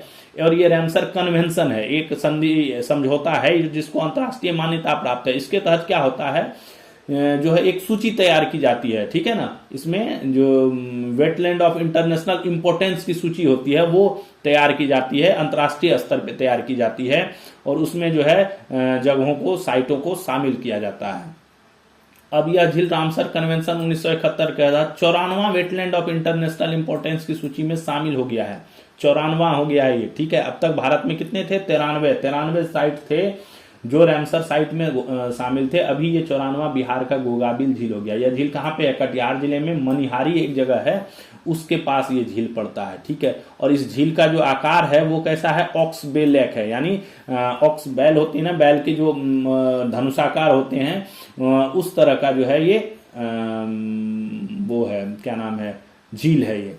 भारत के तमिलनाडु में सबसे अधिक 20 रामसर स्थल हैं। भारत में जो टोटल 93 हैं, बट तमिलनाडु एक ऐसा राज्य है जिसमें सबसे अधिक है, 20 रामसर स्थल है। रामसर साइट एक आर्द्रभूमि स्थल है, एक आर्द्रभूमि स्थल है जिसे रामसर कन्वेंशन के तहत अंतर्राष्ट्रीय मान्यता प्राप्त है। यह यूनेस्को द्वारा स्थापित एक अंतर्राष्ट्रीय संधि है, इंटरनेशनल कन्वेंशन है, जो रामसर स्थलों के संरक्षण तथा उपयोग की निगरानी करता है, मॉनिटरिंग करता है, ठीक है। अगला हमारा है मदुरई देश का सबसे अस्वच्छ शहर। मदुरई क्या हो गया है, देश का सबसे अस्वच्छ शहर हो गया है। आवास एवं शहरी कार्य मंत्रालय के नए सर्वेक्षण रिपोर्ट के, स्वच्छ सर्वेक्षण रिपोर्ट के अनुसार 4000 से अधिक शहरों के सर्वे में मदुरई देश का सबसे अस्वच्छ शहर है, जबकि इंदौर, सूरत और नवी मुंबई शीर्ष पर है। मदुरई जो है, एक सर्वे किया गया, स्वच्छ सर्वेक्षण रिपोर्ट जारी की गई शहरी कार्य मंत्रालय के द्वारा, आवास एवं शहरी कार्य मंत्रालय भारत सरकार के द्वारा। इसमें 4000 से अधिक शहरों का सर्वे किया गया। मदुरई को जो है सबसे अस्वच्छ गंदा शहर माना गया, जबकि कौन, इंदौर, सूरत और नवी मुंबई जो है ये टॉप पे हैं, ये सबसे स्वच्छ शहर और साफ सुथरे शहर में इनको डाला गया है। आगे है एसबीआई की स्वर्ण पर रिपोर्ट। एसबीआई ने क्या किया है, सोने पर अपनी एक रिपोर्ट जारी की है। देश के सबसे बड़े बैंक एसबीआई ने एक रिपोर्ट में कहा है कि भारत सरकार को सोने पर एक व्यापक नीति बनाने की जरूरत है, एक रूल्स बनाने की जरूरत है तथा स्वर्ण नीति के प्रति एक दीर्घकालिक दृष्टिकोण अपनाने की जरूरत है, ठीक है। पश्चिमी देशों में जहां सोने को सार्वजनिक संपत्ति का दर्जा दिया गया, वहीं पूर्व के देशों विशेषकर भारत, चीन, जापान आदि में इसे अभी भी निजी संपत्ति के तौर पर देखा जाता है। पश्चिम देश जो है हमारे, वहां पे सोने को जो है वो सार्वजनिक माना जाता है, यानी गवर्नमेंटल प्रॉपर्टी माना जाता है। बट अपने यहाँ क्या है, जो पूर्व के देश हैं भारत, चीन, जापान, इनमें क्या करता है, इसको पर्सनल प्रॉपर्टी के तौर पे देखा जाता है। सोना खरीद लिया तो वो आपकी निजी संपत्ति हो गई, बट और देशों में ऐसा नहीं है। तो एसबीआई ने जो है इसी टाइप का एक जो है नीति बनाने के लिए जो है भारत सरकार को कहा है। वर्तमान में भारत के केंद्रीय बैंक के पास 880 टन सोना जमा है। इससे पहले देश में सोने पर कुल 3 रिपोर्ट आई थी। 1992 में आरबीआई की आंतरिक रिपोर्ट, इंटरिम रिपोर्ट और तारापोर समिति की 2 रिपोर्ट। तारापोर समिति जो है स्वर्ण नीति पे आधारित के लिए बनाई गई थी, ये ध्यान रखिएगा, ये आता है क्वेश्चन में। इन सभी रिपोर्टों में इस कीमती धातु को लेकर दीर्घकालिक दृष्टिकोण अपनाने के, सभी रिपोर्टों में यही कहा गया था कि एक जो है लॉन्ग टर्म जो है इसका रिजोल्यूशन निकाला जाए, कोई रूल्स बनाए जाए। आगे हमारा टॉपिक है आईआईटी बीएचयू। आईआईटी बीएचयू के प्रोफेसर हैं डॉक्टर राजेश कुमार पांडे। इन्होंने क्या किया है, एक स्वचालित कंप्यूटर तकनीक विकसित की है जो क्या करता है, रेटिना की सबसे बारीक रक्त वाहियों को स्पष्ट रूप से पहचान करने में सक्षम है। इसे पंक्चर्ड विंडो भी पर आधारित तकनीक से खोजा गया है।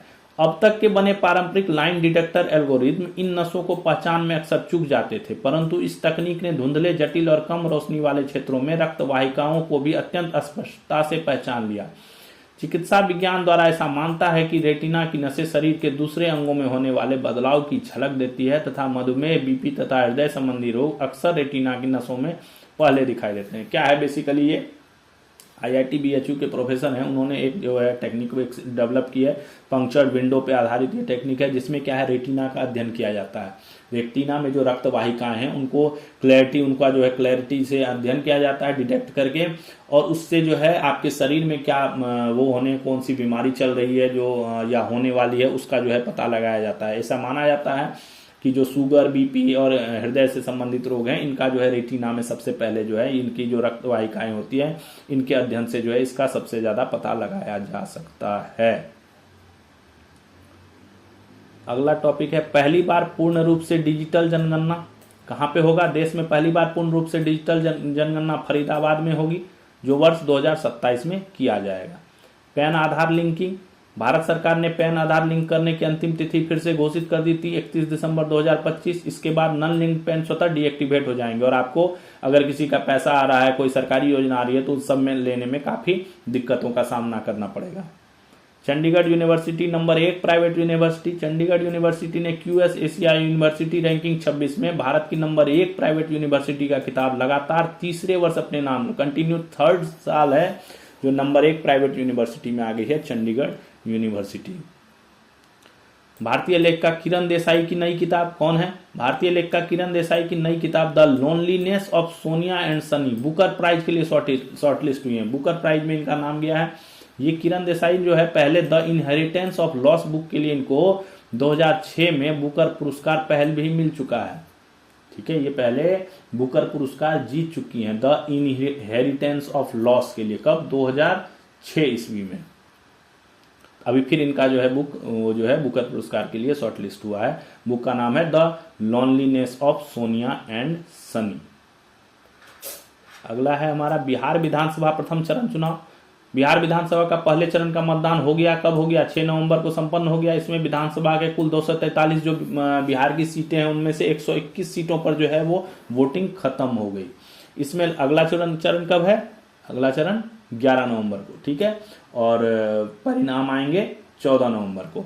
इसमें लगभग 64.66% मतदान हुआ, जो आजादी के बाद से सबसे ज्यादा मतदान का आंकड़ा है, सबसे ज्यादा जो है वोटिंग का रिकॉर्ड है।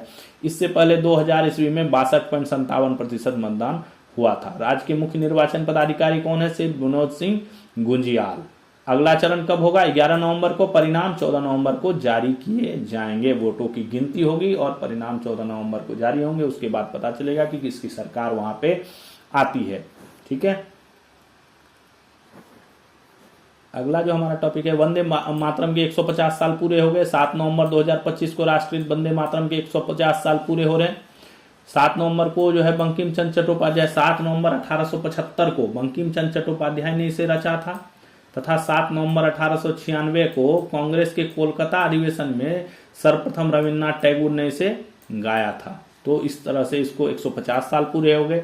अभी इस देश भर में एक साल तक जो है काफी सारे कार्यक्रमों का जो है आयोजन किया जाएगा। इस अवसर पे प्रधानमंत्री मोदी ने जो है वो सभी स्कूल कॉलेजों में जो है कार्यक्रम आयोजित करने के निर्देश दिए हैं और विभिन्न कार्यक्रम पूरे देश में जो है एक साल तक, अगले एक साल तक इसके संदर्भ में मनाया जाएगा। राज्यसभा में 2 नए सांसद आ गए हैं। कौन आए हैं? प्रमुख उद्योगपति और ट्राइडेंट ग्रुप के संस्थापक पद्मश्री राजेंद्र गुप्ता और सतपाल शर्मा ने राज्यसभा सांसद के रूप में शपथ लिया। राजेंद्र गुप्ता हैं, ये सदन में पंजाब का नेतृत्व करेंगे, और सतपाल शर्मा कहाँ का? जम्मू कश्मीर का प्रतिनिधित्व करेंगे। ये सीट कैसे खाली हुई? राज्यसभा सांसद संजीव अरोड़ा थे, उन्होंने के इस्तीफा दिया, तो पंजाब के जो सत्तासीन आम आदमी पार्टी है उन्होंने इनको राजेंद्र गुप्ता को जो है वो नॉमिनेट कर दिया कि आप जो है राज्यसभा सदस्य के रूप में जाइए। उपराष्ट्रपति जो है इनको शपथ दिलाई। उपराष्ट्रपति राज्यसभा का जो वो होते हैं उपराष्ट्रपति होते हैं, तो उन्होंने जो है इनको शपथ दिलाई। ठीक है, ये ट्राइडेंट ग्रुप के संस्थापक हैं पद्मश्री राजेंद्र गुप्ता। अगला, भारतीय रेलवे की नई पिकअप एंड डिलीवरी सेवा। भारतीय रेलवे काफी आगे बढ़ रही है, अब ये पिकअप एंड डिलीवरी भी करेगी। भारतीय रेलवे ने मुंबई कोलकाता के बीच, ये अभी सिर्फ मुंबई कोलकाता रूट पे शुरू हुई है, धीरे धीरे जो है ये आगे और भी रूटों पे जो है ये शुरू की जाएगी। तो छोटे खुदरा व घरेलू सामानों की ढुलाई करने का कार्य शुरू किया है, यानी इसमें रेलवे लोगों के घरों से सामान पिकअप कर गंतव्य पते तक पहुंचाने का काम रेलवे ही करेगी। ठीक है, पहले क्या होता था कि हमें सामान लेके रेलवे के यार्ड तक जाना पड़ता था, पार्सल ऑफिस जाना पड़ता था, वहां पे बुकिंग होती थी, वहां कुछ दलाल भी होते थे, उनको भी पैसा वैसा देना पड़ जाता था, कहीं अगर बड़ा सामान होगा या कुछ पैकिंग वैकिंग में काफी पैसे लेते थे। तो उन सब से जो है काफी कंप्लेंट्स रेलवे के पास आई, तो रेलवे ने क्या किया है कि अब वो खुद इसने कर दिया कि जैसे आप ऑनलाइन बुक कर दिया और आप जो है घर से वो जो है रेलवे जो है पिकअप करके ले जाएगा, और आपने जहां का एड्रेस दिया है वहां पे वो जैसे डिलीवर, जैसे कोरियर वगैरह डिलीवर होते हैं उसी तरह जो है ये डिलीवर कर देगा। रेलवे पार्सल कंटेनर के जरिए लोगों तक यह सुविधा पहुंचाएगा तथा लोगों को अब सामान रेलवे यार्ड तक पहुंचाने या फिर गंतव्य स्टेशन के घर लाने की झंझट से मुक्ति मिलेगी। ना तो आपको रेलवे यार्ड तक पहुंचाना है और ना आपको वहां से वापस मतलब जहां आपका पहुंचाना था वहां जाके जो है रेलवे से छुड़ाना है। अगला जो हमारा टॉपिक है वो है सर्वोच्च न्यायालय का ऐतिहासिक आदेश। क्या दिया है ऐतिहासिक आदेश? भारत के सर्वोच्च न्यायालय ने गिरफ्तार व्यक्ति के अधिकारों पर ऐतिहासिक फैसला सुनाया है। ठीक है, न्यायालय ने सभी तरह के अपराधों में गिरफ्तारी पर पुलिस आरोपित को उसकी भाषा में लिखित रूप से गिरफ्तारी का आधार बताने का निर्देश दिया है। क्या है? भारत का जो सर्वोच्च न्यायालय है उसने एक आदेश जारी किया। ठीक है, आदेश में यह कहा कि जो अपराधी है उसको किसी अपराध के लिए अगर गिरफ्तार किया गया है तो पुलिस का ये फर्ज है कि आरोपित को उसकी भाषा में लिखित रूप में गिरफ्तारी का आधार बताए। यानी जो आरोपी है उसको जो है उसकी भाषा, जो उस भाषा में समझता है उसमें भी उसको वर्बली नहीं बताना है, रिटन में उसको बताना है कि आपको इस आधार पर गिरफ्तार किया जाता है। ठीक है, कोर्ट ने कहा कि गिरफ्तारी या उसके बाद जल्द से जल्द लिखित में आधार बताए जाएंगे, लेकिन अगर तत्काल संभव नहीं है तो अभियुक्त मजिस्ट्रेट के समक्ष पेशी से 2 घंटे पूर्व उसे गिरफ्तारी के लिखित आधार देनी होंगे। कहा है कि अगर इमीडिएटली उसको दिया जाए, लेकिन अगर इमीडिएटली नहीं हो पाता, कई जगहों पे ऐसी होती है ना गिरफ्तारी, कहीं ऐसी जगह पे हो गई जहां पे तो कोई साधन नहीं है कि उसको रिटर्न में दिया जा सके, तो मजिस्ट्रेट के समक्ष जो 24 घंटे के अंदर जो उसको प्रस्तुत करना है तो उससे पहले जो है पेशी से पहले 2 घंटे पहले जो है उसको रिटर्न में देना ही पड़ेगा। ऐसा नहीं होने पर गिरफ्तारी और उसके बाद की गई रिमांड अवैध हो जाएगी और उस व्यक्ति को रिहा होने का अधिकार होगा। कोर्ट ने यह भी कहा कि गिरफ्तारी के संबंध में इस प्रक्रिया को तत्काल प्रभाव से लागू किया जाना चाहिए। तुरंत लागू किया करने के लिए फैसला जो है किस अनुच्छेद के तहत दिया गया? संविधान के अनुच्छेद 22(1) के तहत अभियुक्त को गिरफ्तारी के आधार बताने की संवैधानिक अनिवार्यता है उसमें दर्शाया गया। उसके संदर्भ में ये जो है फैसला सुनाया गया। फैसला किसने दिया? सीजेआई ने। बी.आर. गवई जो है सीजेआई मुख्य न्यायाधीश है, chief justice of India, Bharat के मुख्य न्यायाधीश बी.आर. गवई, भूषण रामकृष्ण गवई और जस्टिस अगस्टिन जॉर्ज की मसीह की पीठ ने जो है ये फैसला सुनाया है। फैसला कब हुआ? 2024 के मुंबई बीएमडब्ल्यू हिट रन एवं मामले के आरोपित मिहिर राजेश द्वारा दायर अपील पर जो है ये फैसला 2024 में एक केस हुआ था BMW hit and run case. उसमें भी जो है मिहिर राजेश ने ये बताया कि मुझे लिखित रूप में ये नहीं बताया गया कि आपके ऊपर कौन से आरोप हैं और आपको किस लिए गिरफ्तार किया जाता है। तो उन्होंने जो है कोर्ट का सहारा लिया। कोर्ट में सुप्रीम कोर्ट तक ये केस गया और सुप्रीम कोर्ट ने जो है अभी ये दिशा निर्देश जारी कर दिए हैं। अगला एक और आदेश आया है सर्वोच्च न्यायालय का आदेश। क्या है? सर्वोच्च न्यायालय ने कुत्ता काटने की बढ़ती घटनाओं को देखते हुए संस्थागत क्षेत्रों जैसे अस्पताल, बस स्टैंड, खेल परिसर, स्कूल, कॉलेजों, रेलवे स्टेशनों इत्यादि से आवारा कुत्तों को 8 हफ्ते के अंदर हटाने का आदेश पारित किया। देखिए कितना अच्छा डिसीजन आया है एक, कि ऐसा क्या होता है, कुत्ते काटने की घटना काफी बढ़ गई है। ठीक है, तो ये सार्वजनिक स्थल जो है, संस्थागत स्थल जो है, जैसे अस्पताल हो गया, बस स्टैंड हो गया, खेल परिसर हो गया, स्कूल कॉलेज हो गया, रेलवे स्टेशन हो गया, एयरपोर्ट हो गया, इन सब जगहों पे जो है अनावश्यक आवारा कुत्ते भौंकते रहते हैं। तो उनसे बचने के लिए जो है सर्वोच्च न्यायालय ने आदेश जारी किया है कि आवारा कुत्तों को 8 हफ्ते के अंदर वहां से हटाया जाए। एनएचआई को भी डायरेक्ट किया गया है। हाईवे और एक्सप्रेसवे के आवारा जानवरों मवेशियों को हटाने का एनएचआई को भी बोला कि आप जो हाईवे पे जो है घूमते रहते हैं, अब गाड़ियां तेज रफ्तार में जाती हैं, हाईवे पे तो स्पीड भी लिमिट 100 के आसपास है, तो तेज रफ्तार में गाड़ियां रहती है और जो जानवर मवेशी अगर सामने आ जाते हैं तो उनसे दुर्घटना का खतरा बहुत ज़्यादा बढ़ जाता है। तो उसके बचाव में एनएचआई को भी निर्देश दिया गया है। निरंतर निगरानी के लिए राजमार्ग गश्ती दल का गठन किया जाए। राजमार्गों पर आवारा पशुओं की शिकायत के लिए हेल्पलाइन नंबर भी जारी करने का निर्देश दिया है। काफी चीजें जो है इंस्ट्रक्ट की गई हैं। आदेश किसने दिया? जस्टिस विक्रमनाथ, संदीप मेहता और अनवी अंजारिया की पीठ ने जो है ये आदेश जारी किया है। शीर्ष अदालत ने राजस्थान हाईकोर्ट के अगस्त में दिए गए आदेश को पूरे देश में लागू करने का निर्देश दिया। जो टॉप हमारी अदालत है उसने, हुआ क्या था कि अगस्त में राजस्थान हाईकोर्ट में भी एक मामला ऐसा ही गया था। तो उसमें राजस्थान हाईकोर्ट ने जो है शहर की सड़कों, राजमार्गों पर आवारा पशुओं के खतरे से निपटने के लिए जो है काफी निर्देश, व्यापक निर्देश जो है जारी किए थे। उस निर्देश के एक हिस्से को जो है सुप्रीम कोर्ट ने वैलिड माना है और उसको पूरे देश में लागू करने का निर्देश दे दिया है। ठीक है, अब ये क्या है? भूटान 100% आवारा कुत्तों की नसबंदी और टीका लगाने वाला दुनिया का पहला देश है। भूटान 100% आवारा कुत्तों की नसबंदी कर दी है और टीका लगाने वाला दुनिया का पहला देश है। नीदरलैंड पहला यूरोपीय देश है जहां सड़कों पर आवारा कुत्ते नहीं हैं। नीदरलैंड पहला यूरोपीय देश है। यहाँ पालतू कुत्तों की खरीद पर भी भारी टैक्स लगाया जाता है, जिससे लोग कुत्ते खरीदते ही नहीं है। यहाँ पर सरकार द्वारा मुफ्त CNVR, क्या है CNVR? यानी पकड़ो, सी से हो गया कैच, नसबंदी, न्यूटर और टीकाकरण, वैक्सीनेशन और रिलीज कार्यक्रम चलाया जा रहा है। CNVR, ठीक है, सरकार द्वारा मुफ्त में चलाया जाता है। अगला जो हमारा टॉपिक है, सर्वोच्च न्यायालय का भूमि कानूनों में सुधार का निर्देश। देखिए सर्वोच्च न्यायालय जो है ये एक से एक आदेश देती है। तो अभी क्या किया है सर्वोच्च न्यायालय ने? भूमि कानूनों में सुधार के लिए लैंड रिफॉर्म्स में जो है एक आदेश जारी किया है। सर्वोच्च न्यायालय ने देश में जमीन की रजिस्ट्री और स्वामित्व प्रणाली में सुधार की जरूरत बताई है। क्या कहा है सर्वोच्च न्यायालय ने? कि देश में जो है जमीन की रजिस्ट्री और जो होल्डिंग होती है या म्यूटेशन कह लीजिए उसको, उस प्रणाली में जो है काफी सुधार की जरूरत है। न्यायालय ने इसके लिए क्या, ब्लॉकचेन जैसी प्रौद्योगिकी इस्तेमाल करने का सुझाव दिया है। ठीक है, सुझाव दिया कि ब्लॉकचेन जैसा टेक्निक है उसको जो है आप अपनाइए। कोर्ट ने ये डिसीजन जो है बिहार रजिस्ट्रेशन रूल 2008 के नियम 8 को रद्द करते हुए ये टिप्पणियां की, जिसमें कहा गया था कि बगैर जमाबंदी तथा होल्डिंग के जमीन की खरीद फरोख्त नहीं की जा सकेगी। क्या था? बिहार रजिस्ट्रेशन रूल 2008 था, उसका नियम 8 में ये कहा गया था कि बगैर जमाबंदी के या होल्डिंग के जमीन की खरीद फरोख्त नहीं की जा सकी। उसी के उसको रद्द करते हुए जो है सर्वोच्च न्यायालय ने ये जो है निर्देश जारी किए हैं। ब्लॉकचेन की प्रौद्योगिकी क्या है? यह एक डिजिटल रजिस्टर होगा। ठीक है, डिजिटली होगा सारा चीज। ब्लॉक्स में डाटा क्रिप्टोग्राफिकली रिकॉर्ड रहता है। ब्लॉक्स के रूप में जो है डाटा को संरक्षित किया जाएगा। हर ब्लॉक पिछले से जुड़कर एक चेन का निर्माण करेगा। जैसे डाटा एक बार एंट्री हो गया, उसके बाद जैसे जैसे जमीन के खरीदार बिक्रीदार बढ़ेंगे वो तो डाटा फिर एंट्री होगा, तो उसको जो है ब्लॉक वाइज करके और उसको फिर चेन से उसको कनेक्ट कर दिया जाएगा।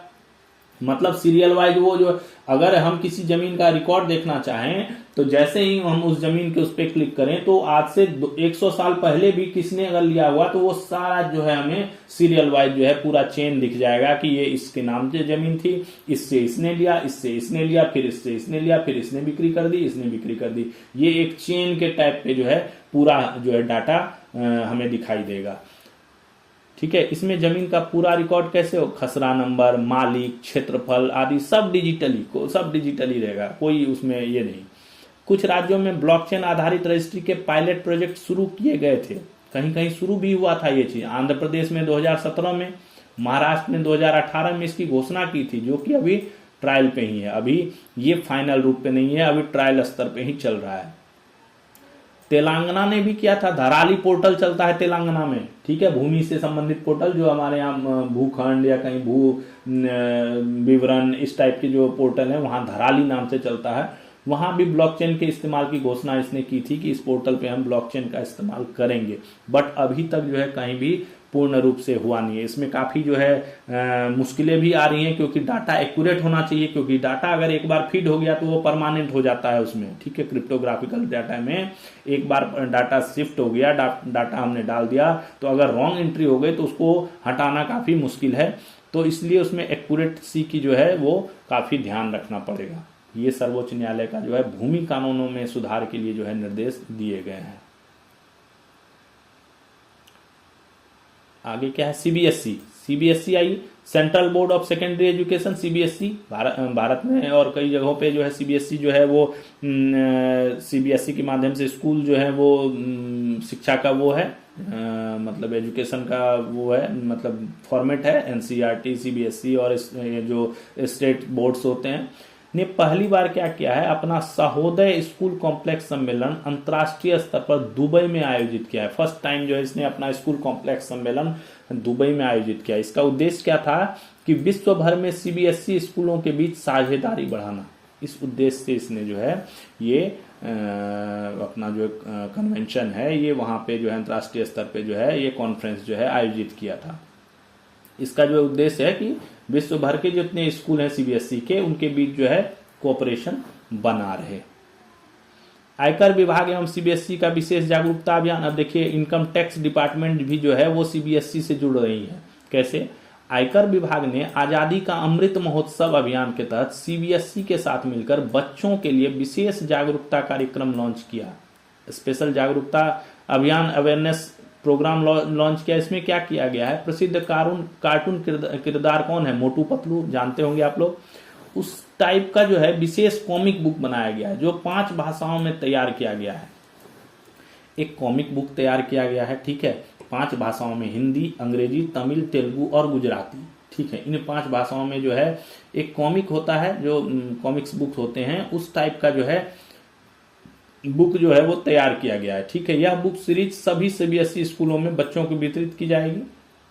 इस सीरीज के माध्यम से क्या होगा, बच्चों को टैक्स, पैन कार्ड, कानून का पालन करना, टैक्स से कैसे सड़कें और स्कूल तक बनते हैं, इन सभी चीजों की जानकारी रोचक अंदाज में दी जाएगी। क्या है कि इसमें कॉमिक्स के तौर पे जो है जैसे टैक्स के क्या बेनिफिट्स हैं, टैक्स जमा करना चाहिए, क्या रूल्स हैं, क्या फॉलो करना चाहिए, पैन कार्ड कैसे बनता है, टैक्स से क्या फायदे हैं, टैक्स से सरकार क्या क्या काम करती है, कहाँ सड़कों में कैसे पैसा जाता है, स्कूलें कैसे बनती है, इन सब चीज़ों को जो है कॉमिक्स के तौर पे जो है, जिससे बच्चे जो हैं इंटरेस्टिंग वे में जो है इसको सीख सकें, ये जो है मोटू पतलू कॉमिक्स के रूप में जो है जारी किया है।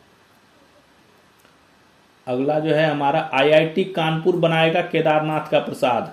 देखिए आईआईटी कानपुर कितना आगे जा रहा है। केदारनाथ जो है हमारा 4 धाम में एक उत्तराखंड में स्थित है। उत्तराखंड का केदारनाथ धाम देश का पहला ऐसा मंदिर बनने जा रहा है जहां का प्रसाद अब टेक्निकल रूप से कौन तैयार किया जाएगा, आईआईटी कानपुर के विशेषज्ञ इसे स्वच्छ, सुरक्षित, गुणवत्तापूर्ण बनाने के लिए विशेष टूल्स विकसित कर रहे हैं, स्पेशल टूल बना रहे हैं जिससे प्रसाद निर्माण मानक पूर्ण होगा। जिससे क्या होगा, प्रसाद निर्माण मानक पूर्ण होगा। और इसके लिए जो है टूल्स बनाए जा रहे हैं आईआईटी कानपुर के द्वारा, ठीक है। प्रोजेक्ट चीता के तहत भारत दिसंबर के तीसरे हफ्ते में कहां से, बोत्सवाना से 8 अफ्रीकी चीते लाने वाला है। प्रोजेक्ट चीता भारत में चल रहा है। इसमें चीता को बढ़ाने के लिए काफी प्रयास किए जा रहे हैं। तो इसमें जो है 8 अफ्रीकी चीते जो है कहां से, बोत्सवाना से आ रहे हैं। अभी ये क्वारंटीन में है। भारत आने के बाद कहां पे रखे जाएंगे, कूनो राष्ट्रीय पार्क कहां है, मध्य प्रदेश में ये रखे जाएंगे। प्रोजेक्ट चीता के तहत ये आ रहा है। दिसंबर के 3rd हफ्ता में ये भारत आ जाएंगे। मुंबई एशिया का सबसे खुशहाल शहर बन गया है। टाइम आउट की रिपोर्ट में मुंबई को 25 के लिए एशिया की सबसे खुशहाल शहरों में चुना गया है। मुंबई जो है वो सबसे, जो बॉलीवुड नगरी है हमारी, वो सबसे खुशहाल शहरों में चुनी गई है। दूसरे स्थान पर कौन है, बीजिंग, और तीसरे स्थान पर कौन है, संघाई, चीन। यानी चीन के दोनों जो हैं वो 2nd और 3rd पे हैं, और हमारा एशिया में जो है मुंबई जो है वो टॉप पे है। अगला है national bank for financing infrastructure and development, NABFID। National bank for financing infrastructure and development, NABFID का सरकारी विकास वित्त संस्था है जिसे देश के बुनियादी ढांचा परियोजनाओं के लिए दीर्घकालिक फंडिंग उपलब्ध कराने के लिए स्थापित किया गया था। ये national bank for financing infrastructure and development एक सरकारी गवर्नमेंट का जो है डेवलपमेंट वाला संस्था है, जिसको किस लिए बनाया गया था, जो हमारी बेसिक परियोजनाएं चलती हैं जो कंटिन्यूअस हैं और लॉन्ग टर्म की हैं, उनके फंडिंग के लिए ये जो है बनाया गया था। अब इसका नाम बदलकर क्या कर दिया जाएगा, इंफ्रास्ट्रक्चर डेवलपमेंट बैंक, IDB कर दिया जाएगा। ठीक है, आगे है young science and technology leader award. देखिए किसको मिला, डॉक्टर जिमी करलुपिया को भारत सरकार के विज्ञान एवं प्रौद्योगिकी विभाग द्वारा young science and technology leader award प्रदान किया गया। यह पुरस्कार उन्हें किस लिए, मेटल वेस्ट रिसाइकलिंग के क्षेत्र में उत्कृष्ट योगदान के लिए दिया गया है। मेटल वेस्ट रिसाइकलिंग के क्षेत्र में उत्कृष्ट योगदान के लिए यह पुरस्कार इनको दिया गया है। यह सम्मान कब दिया गया इन्हें, नई दिल्ली के भारत मंडपम में आयोजित emerging science technology and innovation conclave में इनको जो है यह सम्मान दिया गया। राज्योत्सव पुरस्कार किसको मिला था, कर्नाटक के धारवाड़ के पुरातत्वविद प्रोफेसर कोरी सेट्टर को राज्योत्सव पुरस्कार से सम्मानित किया गया। कर्नाटक विश्वविद्यालय के इतिहास में पुरातत्व विभाग में एमिरेट्स फेलो हैं कर्नाटक में। ठीक है ना, राज्योत्सव पुरस्कार दिया गया। कर्नाटक का जो ये था राज्य का जयंती दिवस था, उस अवसर पे दिया गया राज्योत्सव पुरस्कार। World leader for peace and security award, Shri C Ravishankar को जो है वैश्विक शांति और मानवता के क्षेत्र में योगदान के लिए world leader for peace and security award प्रदान किया गया है। ठीक है, यह उन्हें बोस्टन ग्लोबल फोरम और AI वर्ल्ड सोसाइटी की तरफ से मिला है। किसके तरफ से, बोस्टन ग्लोबल फोरम और AI वर्ल्ड सोसाइटी की तरफ से श्री सी रविशंकर को वैश्विक शांति और मान्यता के क्षेत्र में जो योगदान दिया है उन्होंने, उसके लिए world leader for peace and security का अवार्ड जो है वो दिया गया है। ठीक है, अगला जो है हमारा सबका बाल दिवस एक दिन बचपन के नाम। क्या प्रोजेक्ट है ये देखिए, सबका बाल दिवस एक दिन बचपन के नाम। यह पहल कौन कर रहा है, हरियाणा सरकार द्वारा यह पहल की जा रही, विशेष आवश्यकता वाले विद्यार्थियों पर केंद्रित है। यह पहल कौन कर रहा है, हरियाणा सरकार। इसमें क्या किया गया है, 14 एवं 15 नवंबर को पहली से 5वीं कक्षा तक के सभी बच्चों को पठन पाठन क्षमता की जांच की जाएगी तथा कमजोर छात्रों की पहचान की जाएगी। इसमें क्या है, बेसिकली जो कमजोर विद्यार्थी हैं उनके जांच करने के लिए जो है एक पहल की जा रही है। इसमें पहली से 5वीं कक्षा तक के बच्चों का जो है एक क्षमता जांच की जाएगी, पठन पाठन का, जो टीचर्स हैं उनका भी और बच्चों का भी। तो ये हरियाणा सरकार ने, और उसको इस पहल को नाम दिया गया है सबका बाल दिवस एक दिन बचपन के नाम। स्टारलिंक से MOU साइन करने वाला महाराष्ट्र देश का पहला राज्य बन गया। स्टारलिंक इलन मस्क की कंपनी है। इलन मस्क सबसे अमीर आदमी जो है इलन मस्क, तो महाराष्ट्र ने इलन मस्क की कंपनी स्टारलिंक से सैटेलाइट इंटरनेट सेवा के लिए MOU साइन किया है ना, सैटेलाइट इंटरनेट सेवा के लिए MOU साइन किया। इससे राज्य के दूर दराज और पिछड़े इलाकों में तेज इंटरनेट पहुंचाया जा सकेगा। स्टारलिंक के साथ MOU साइन करने वाला महाराष्ट्र देश का पहला राज्य बन गया है। MOU क्या होता है, मेमोरेंडम ऑफ अंडरस्टैंडिंग। ठीक है, दोनों आपसी पक्ष के जो समझौते होते हैं वो जो है उसमें अंकित होते हैं और दोनों पक्ष उसमें जो है हस्ताक्षर करते हैं।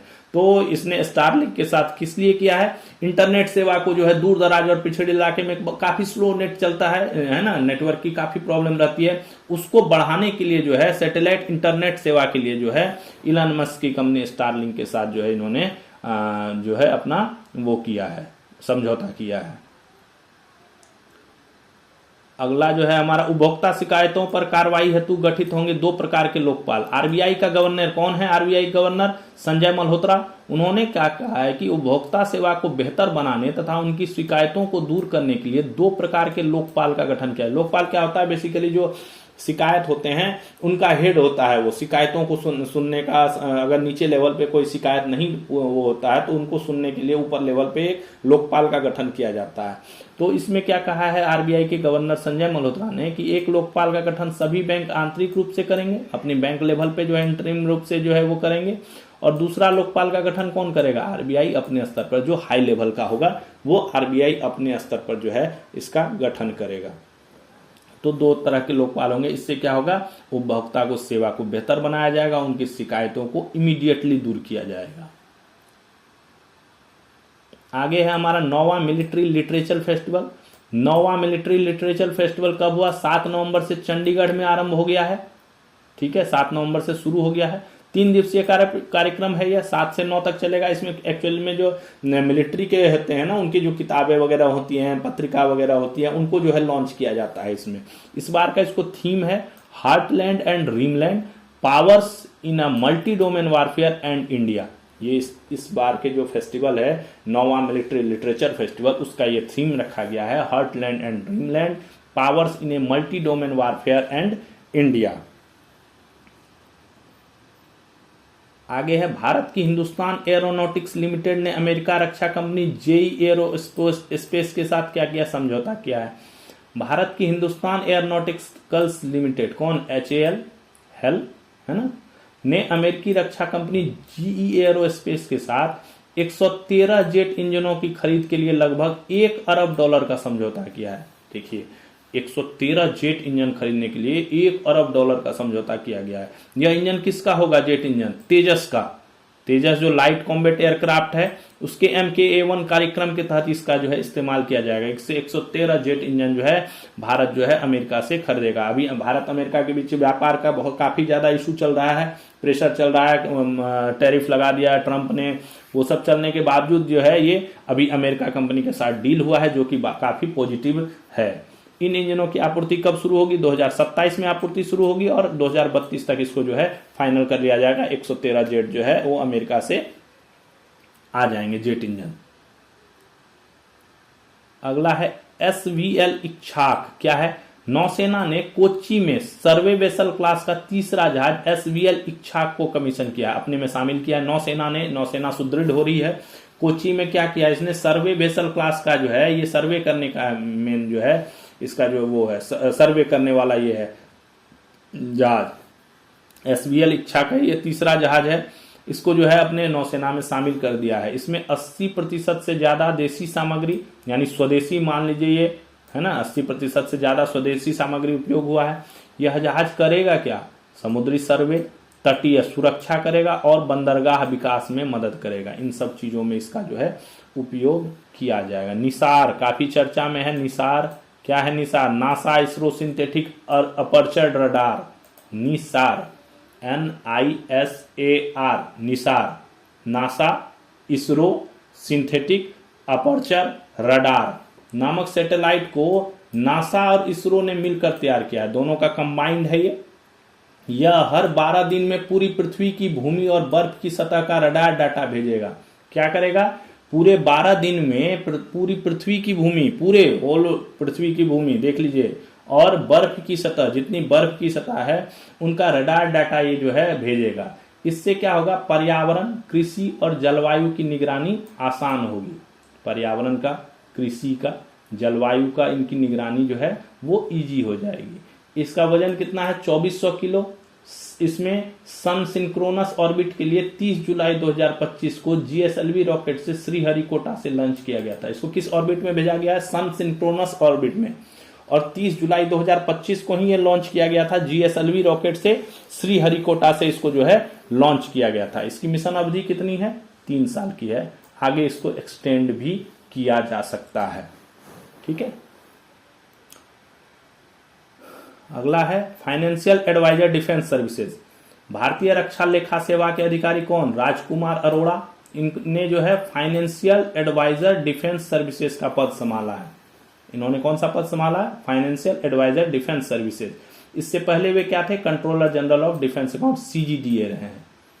अगला भारतीय मानक bureau BIS, bureau of Indian standard. Shri Sanjay Garg IAS हैं, इनको भारतीय मानक ब्यूरो का निदेशक नियुक्त किया गया है।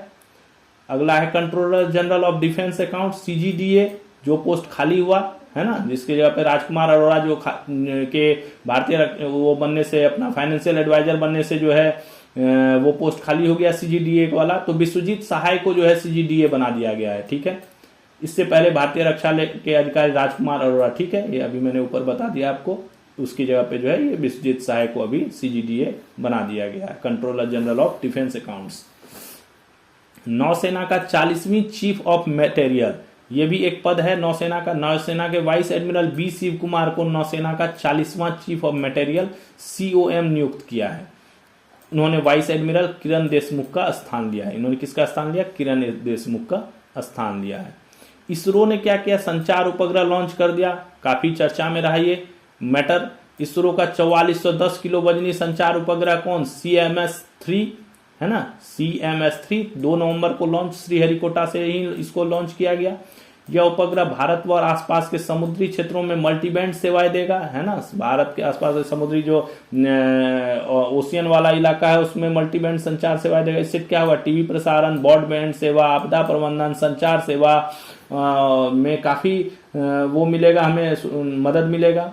यह भारत से लॉन्च किया गया सबसे भारी उपग्रह है, भारत से, ध्यान रखिएगा, भारत से लॉन्च किया गया सबसे भारी उपग्रह है। लेकिन इससे पहले इसरो ने सबसे भारी उपग्रह इससे पहले भारत का लॉन्च हुआ है, बट वो लॉन्च कहां से हुआ था, 2018 में फ्रेंच गुआना से लॉन्च हुआ था। इससे पहले भी भारत ने लॉन्च किया है, बट वो कहां से लॉन्च हुआ, फ्रेंच गुआना से लॉन्च हुआ था, जिसका नाम था GSAT-11 2018 में। यह किसके थ्रू गया है, बाहुबली रॉकेट किसको कहते हैं, LVM-3 से इसको छोड़ा गया है, और ये इसे जियो सिंक्रोनस ट्रांसफर ऑर्बिट GTO में छोड़ेगा। ये कहां पे इसको छोड़ेगा, GTO में छोड़ेगा।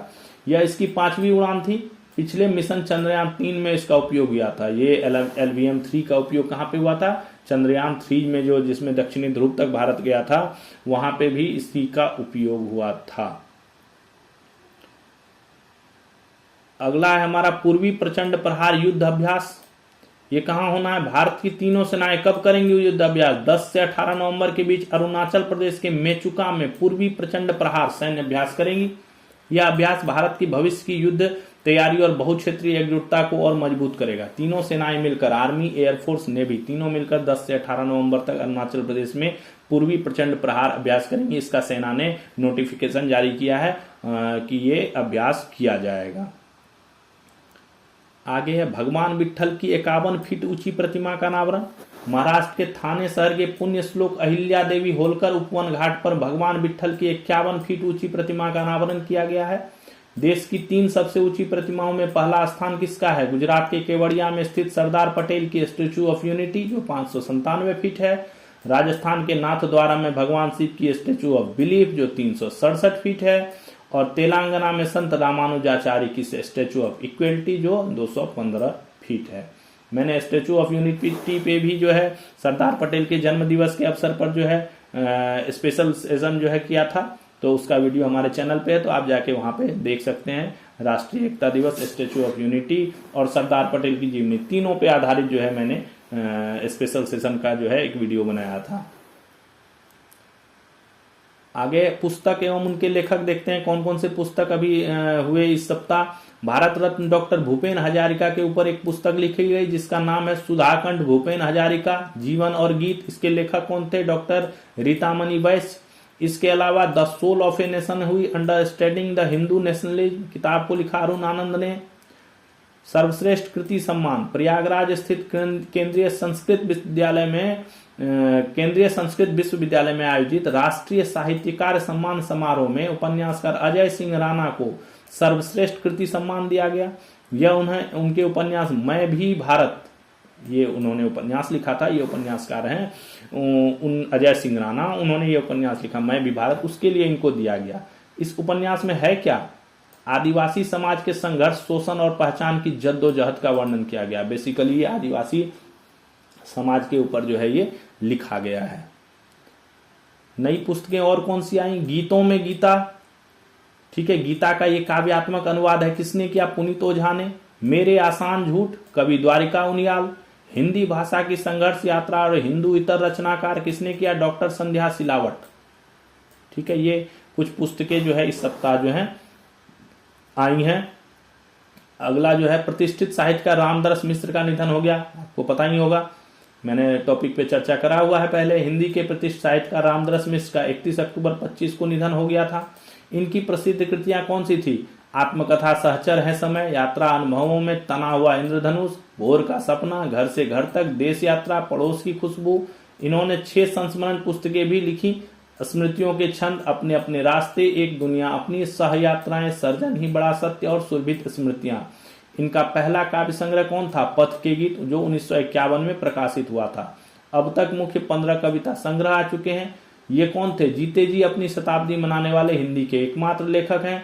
इन्हें पद्मश्री भी दिया गया, भारत भारती भी दिया गया, व्यास सम्मान, साहित्य अकादमी पुरस्कार, राष्ट्रीय कबीर सम्मान, हिंदी अकादमी का सलाहकार सम्मान, जश्न अदब, के बिरला का सरस्वती सम्मान, सारी चीज इन्हें प्राप्त है।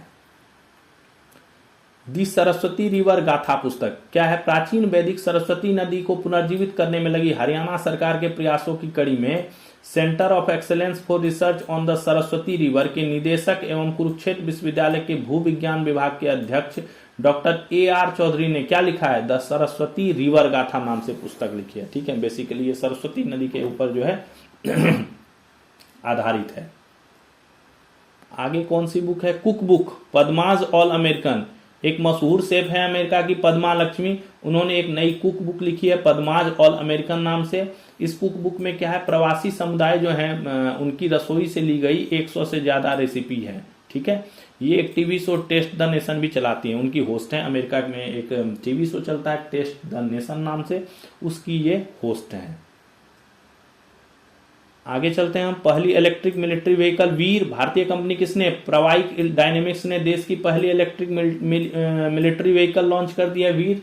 इसमें क्या क्या फीचर्स हैं? छिपकर चलना, हर तरह की जमीन पर चलना और क्विक फील्ड रिपेयर यानी तुरंत रिपेयर जैसे फीचर्स इसमें शामिल है। अब चलते हैं हम विदेशों की ओर। ये हमारे देश का यहां तक था। अब चलते हैं हम अपने विदेश की घटनाओं की ओर। तो विदेश की घटनाओं में पहले देखते हैं बहरीन के विदेश मंत्री की भारत यात्रा। बहरीन के विदेश मंत्री कौन? अब्दुल लतीफ बिन राशिद अल जयानी ने भारत की 2 दिवसीय यात्रा की। इनका उद्देश्य क्या था? व्यापार, निवेश और रक्षा क्षेत्रों में द्विपक्षीय संबंध को बढ़ावा देना। अगला है ईरान बनाएगा 8 नए न्यूक्लियर पावर प्लांट। ईरान अपनी स्वच्छ और सतत ऊर्जा उत्पादन को बढ़ाने की कोशिश में रूस की सहायता से, किसकी सहायता से? ध्यान रखिएगा, रूस की सहायता से 8 न्यूक्लियर पावर प्लांट बनाएगा। ठीक है, इसके लिए दोनों देशों के बीच जो है एग्रीमेंट हो गया है। ईरान के राष्ट्रपति क्या चाहते हैं? शांतिपूर्ण न्यूक्लियर प्रोग्राम चाहते हैं और एटमी हथियार न बनाने के लिए प्रतिबद्ध हैं। यूक्रेन रूस लड़ाई काफी हॉट टॉपिक है। यूक्रेन का रूस लड़ाई चली रही है, तो यूक्रेन ने क्या किया है? रूस तो बड़ा घातक हमला करता है, तो रूस के उन हमलों से बचने के लिए उसने जो है कई देशों से जो है वो मांगे थे मिसाइल और कई भी सिस्टम्स, डिफेंस सिस्टम्स मांगे थे। तो इसमें किसी ने तो अभी तक नहीं दिया, बट जर्मनी ने जो है इसे, जर्मनी ने पैट्रियट एयर डिफेंस सिस्टम दे दिया है इसको। ठीक है, यूक्रेन अमेरिका से भी टॉम हॉक मिसाइलों की मांग कर रहा था, परंतु अभी तक अमेरिकी राष्ट्रपति ने कोई विचार नहीं किया है। टॉम हॉक मिसाइलों की मारक क्षमता कितनी है? 2500 किलोमीटर है, यानी रूस के बहुत अंदर तक जाकर ये जो है मार कर सकती है। लेकिन अभी अमेरिकी राष्ट्रपति डोनाल्ड ट्रंप ने इस पर कोई भी विचार नहीं दिया, कोई भी आदेश जारी नहीं किया है। आगे देखते हैं IIBX। IIBX एक ऐसा प्लेटफॉर्म है जहां सोना चांदी की खरीद बिक्री पारदर्शी तरीके से की जाती है। IIBX पे सोना चांदी का बिक्री, इसका उद्देश्य भारत में गोल्ड आयात और व्यापार को आसान और संगठित बनाना है। इस प्लेटफॉर्म के जरिए योग्य ज्वेलर्स सीधे गोल्ड का आयात करते हैं। हाल ही में SBI ने IIBX पर स्पेशल कैटेगरी क्लाइंट के रूप में अपना पहला गोल्ड ट्रेड पूरा किया। किसने? स्पेशल कैटेगरी के तौर पे SBI ने, ध्यान रखिएगा। मलेशिया में UPI, भारतीय राष्ट्रीय भुगतान निगम कौन? NPCI, national payment corporation of India ने रेजर पे के बीच एक जो है वो समझौता किया, जिसके अनुसार अब उपभोक्ता कहां पे? मलेशिया में भी UPI के जरिए जो है वो पेमेंट कर सकेंगे। अगला देख, चीन का नया अंतरिक्ष मिशन सेंझो 21। चीन ने अपने कौन? तियोंगयांग स्पेस स्टेशन के लिए अपना नया अंतरिक्ष मिशन सेंझो 21 को भेज दिया है। सेंझो 20 जो है वो वापस आ रहा है। इसे गोबी मरुस्थल के जियोक्वान सैटेलाइट लॉन्च सेंटर से लॉन्च किया गया। सेंझो 21 जो है वो 3 टीम जाती है उसमें, 6 महीने के लिए टीम जाती है, 3 मेंबर्स होते हैं उसमें। तो सेंझो 21 जो है वो सफलतापूर्वक चला गया है, बट सेंझो 20 जो पिछली टीम थी उसको वापस आने का जो था वो अभी चल ही रहा है, अभी वो वापस नहीं आई है। किसी वजह से वो थोड़ी सी डिले हो गया है, तकनीकी खराबियों की वजह से वो अभी वापस आ जाएंगे सेंझो 20।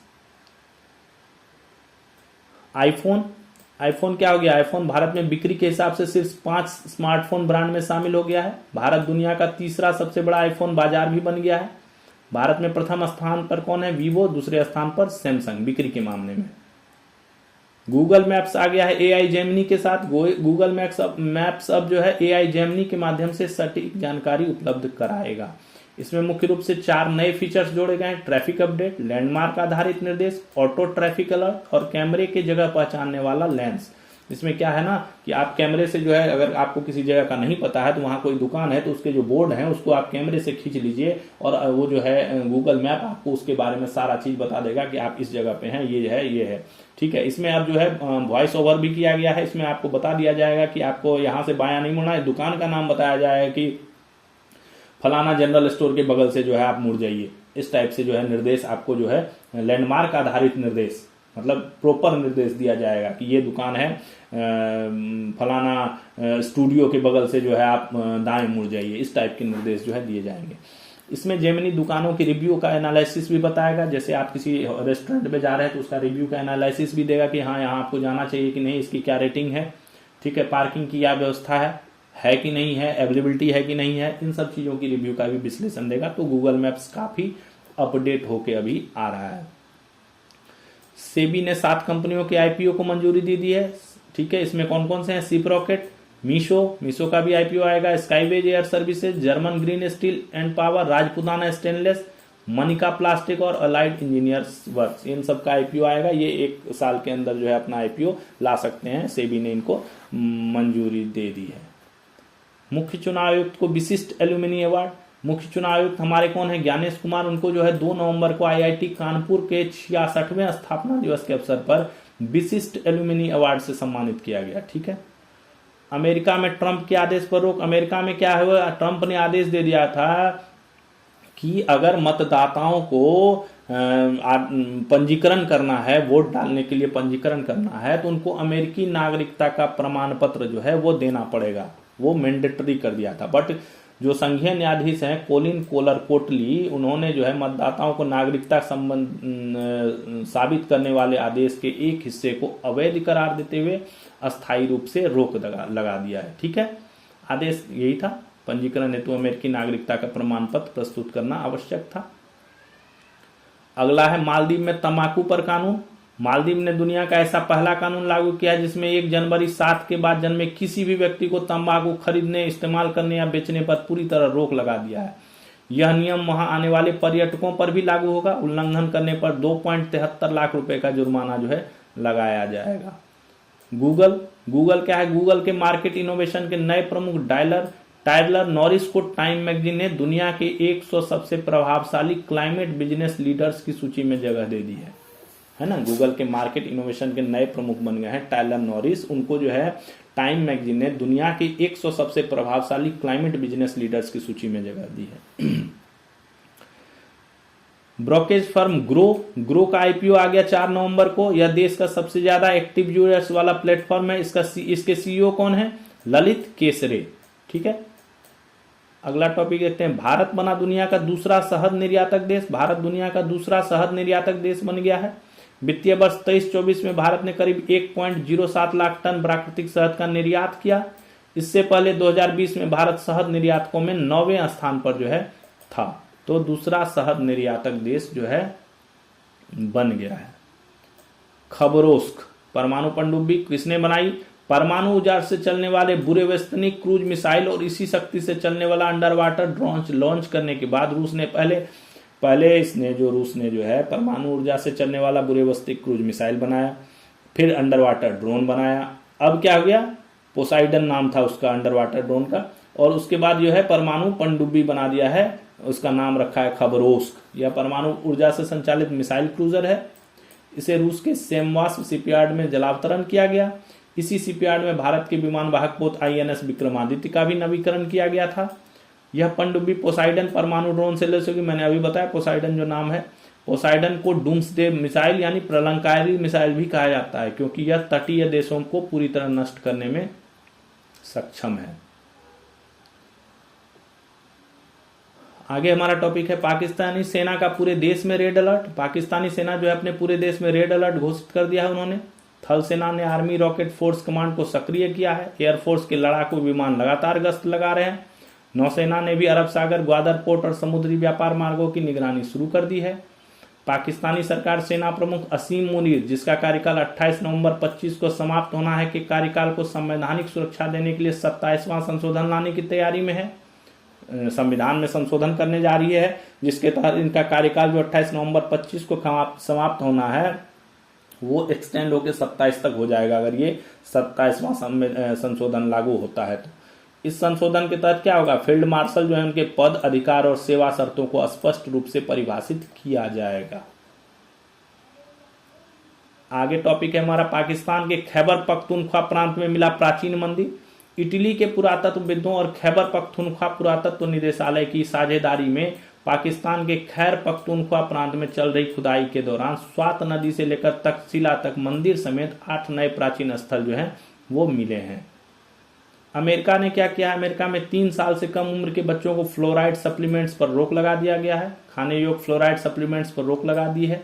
इससे कहना है उनका कि मोटापा बढ़ने के साथ साथ बौद्धिक विकास पर असर पड़ता है। फ्लोराइड की कमी से क्या होता है, दांत और हड्डियां कमजोर हो जाती हैं, ऑस्टियोपोरोसिस हो जाता है।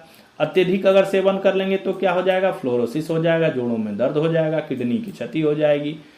पीने के पानी में कितना होना चाहिए फ्लोराइड की मात्रा, 0.7 मिलीग्राम प्रति लीटर अगर है तो ये सेफ है।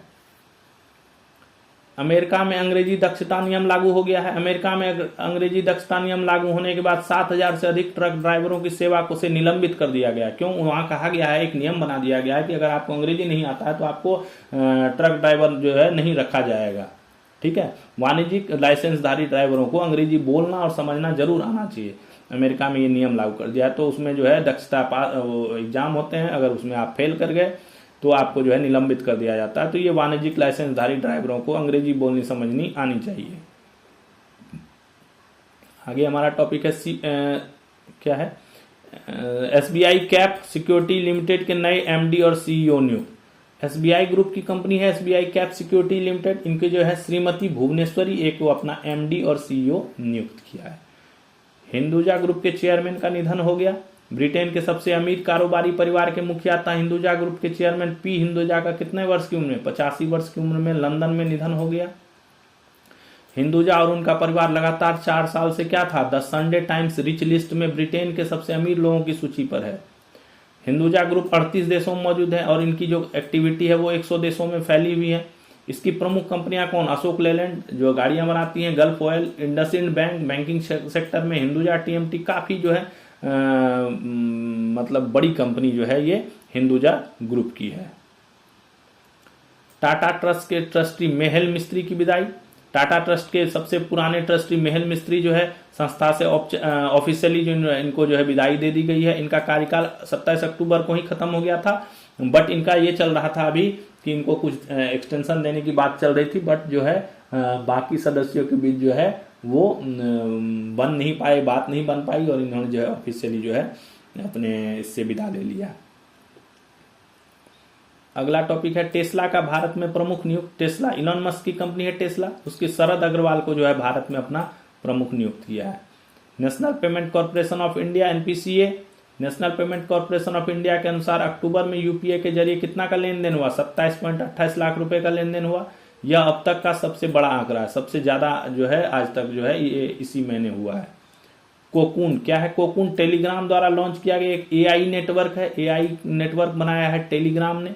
यह network the open network chain पर आधारित है। इसमें व्यक्ति या डेटा सेंटर अपनी graphics processing unit computing power साझा कर सकते हैं और इसके बदले टोनकॉइन क्रिप्टो करेंसी से इनाम पाएंगे। टेलीग्राम के संस्थापक कौन है, पावेल ड्यूरेव। अगला है हमारा न्यूयॉर्क शहर के मेयर पद का चुनाव हो गया कंप्लीट। भारतीय मूल के कौन जीत गए, डेमोक्रेटिक प्रत्याशी जोहरान ममदानी जीत गए हैं, न्यूयॉर्क शहर के नए मेयर पद जीत गए हैं। वे इस पद पर पहुंचने वाले पहले दक्षिण एशियाई और मुस्लिम व्यक्ति हैं। वे न्यूयॉर्क जो कि विश्व की वित्तीय राजधानी कहलाती है कि 111वें मेयर बने हैं। उन्होंने रिपब्लिकन उम्मीदवार किसको, कर्टिस स्लीवा और पूर्व गवर्नर एंड्रयू कुमाओ जिसको ट्रंप का साथ था, ट्रंप का सपोर्ट था, उनको हरा दिया है। जीत के बाद उन्होंने भाषण में क्या जिक्र किया, पंडित नेहरू के ट्राइस्ट विद डेस्टिनी का भाषण का जिक्र किया। जोहरान ममदानी प्रसिद्ध फिल्म निर्माता मीरा नायर तथा कोलंबिया विश्वविद्यालय के प्रोफेसर किसके, महमूद ममदानी के बेटे हैं तथा इनकी पत्नी का नाम क्या है, रमा दुआजी। 2018 में ये अमेरिकी नागरिक बने थे। ये मिस्टर कार्डमम नाम से रैपर रह चुके हैं। ठीक है। वर्जीनिया एवं न्यू जर्सी में गवर्नर, वर्जीनिया में एबिगेल स्पेनबर्गर ने गवर्नर का चुनाव जीत लिया है। इससे वे राज्य की पहली महिला गवर्नर बन गई हैं। न्यू जर्सी में कौन बनी, माइकी सेरल गवर्नर बन गई हैं।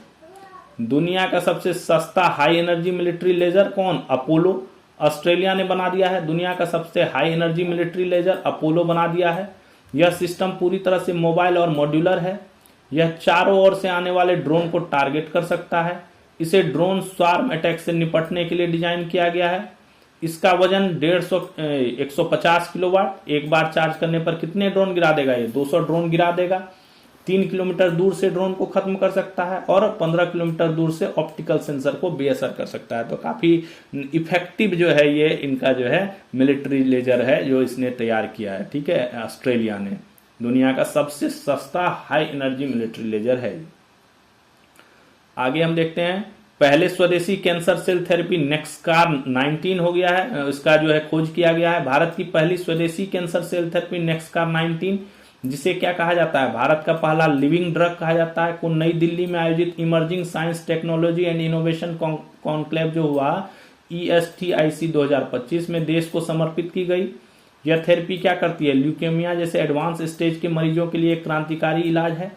इम्यूनो एक्ट नाम की कंपनी ने इसे विकसित किया है। यह इम्यून सिस्टम का इस्तेमाल कर कैंसर से लड़ती है। कैंसर से लड़ने के लिए जो है ये स्वदेशी कैंसर सेल जो है थेरेपी जो है बनाई गई है। नाम है इसका नेक्सकार।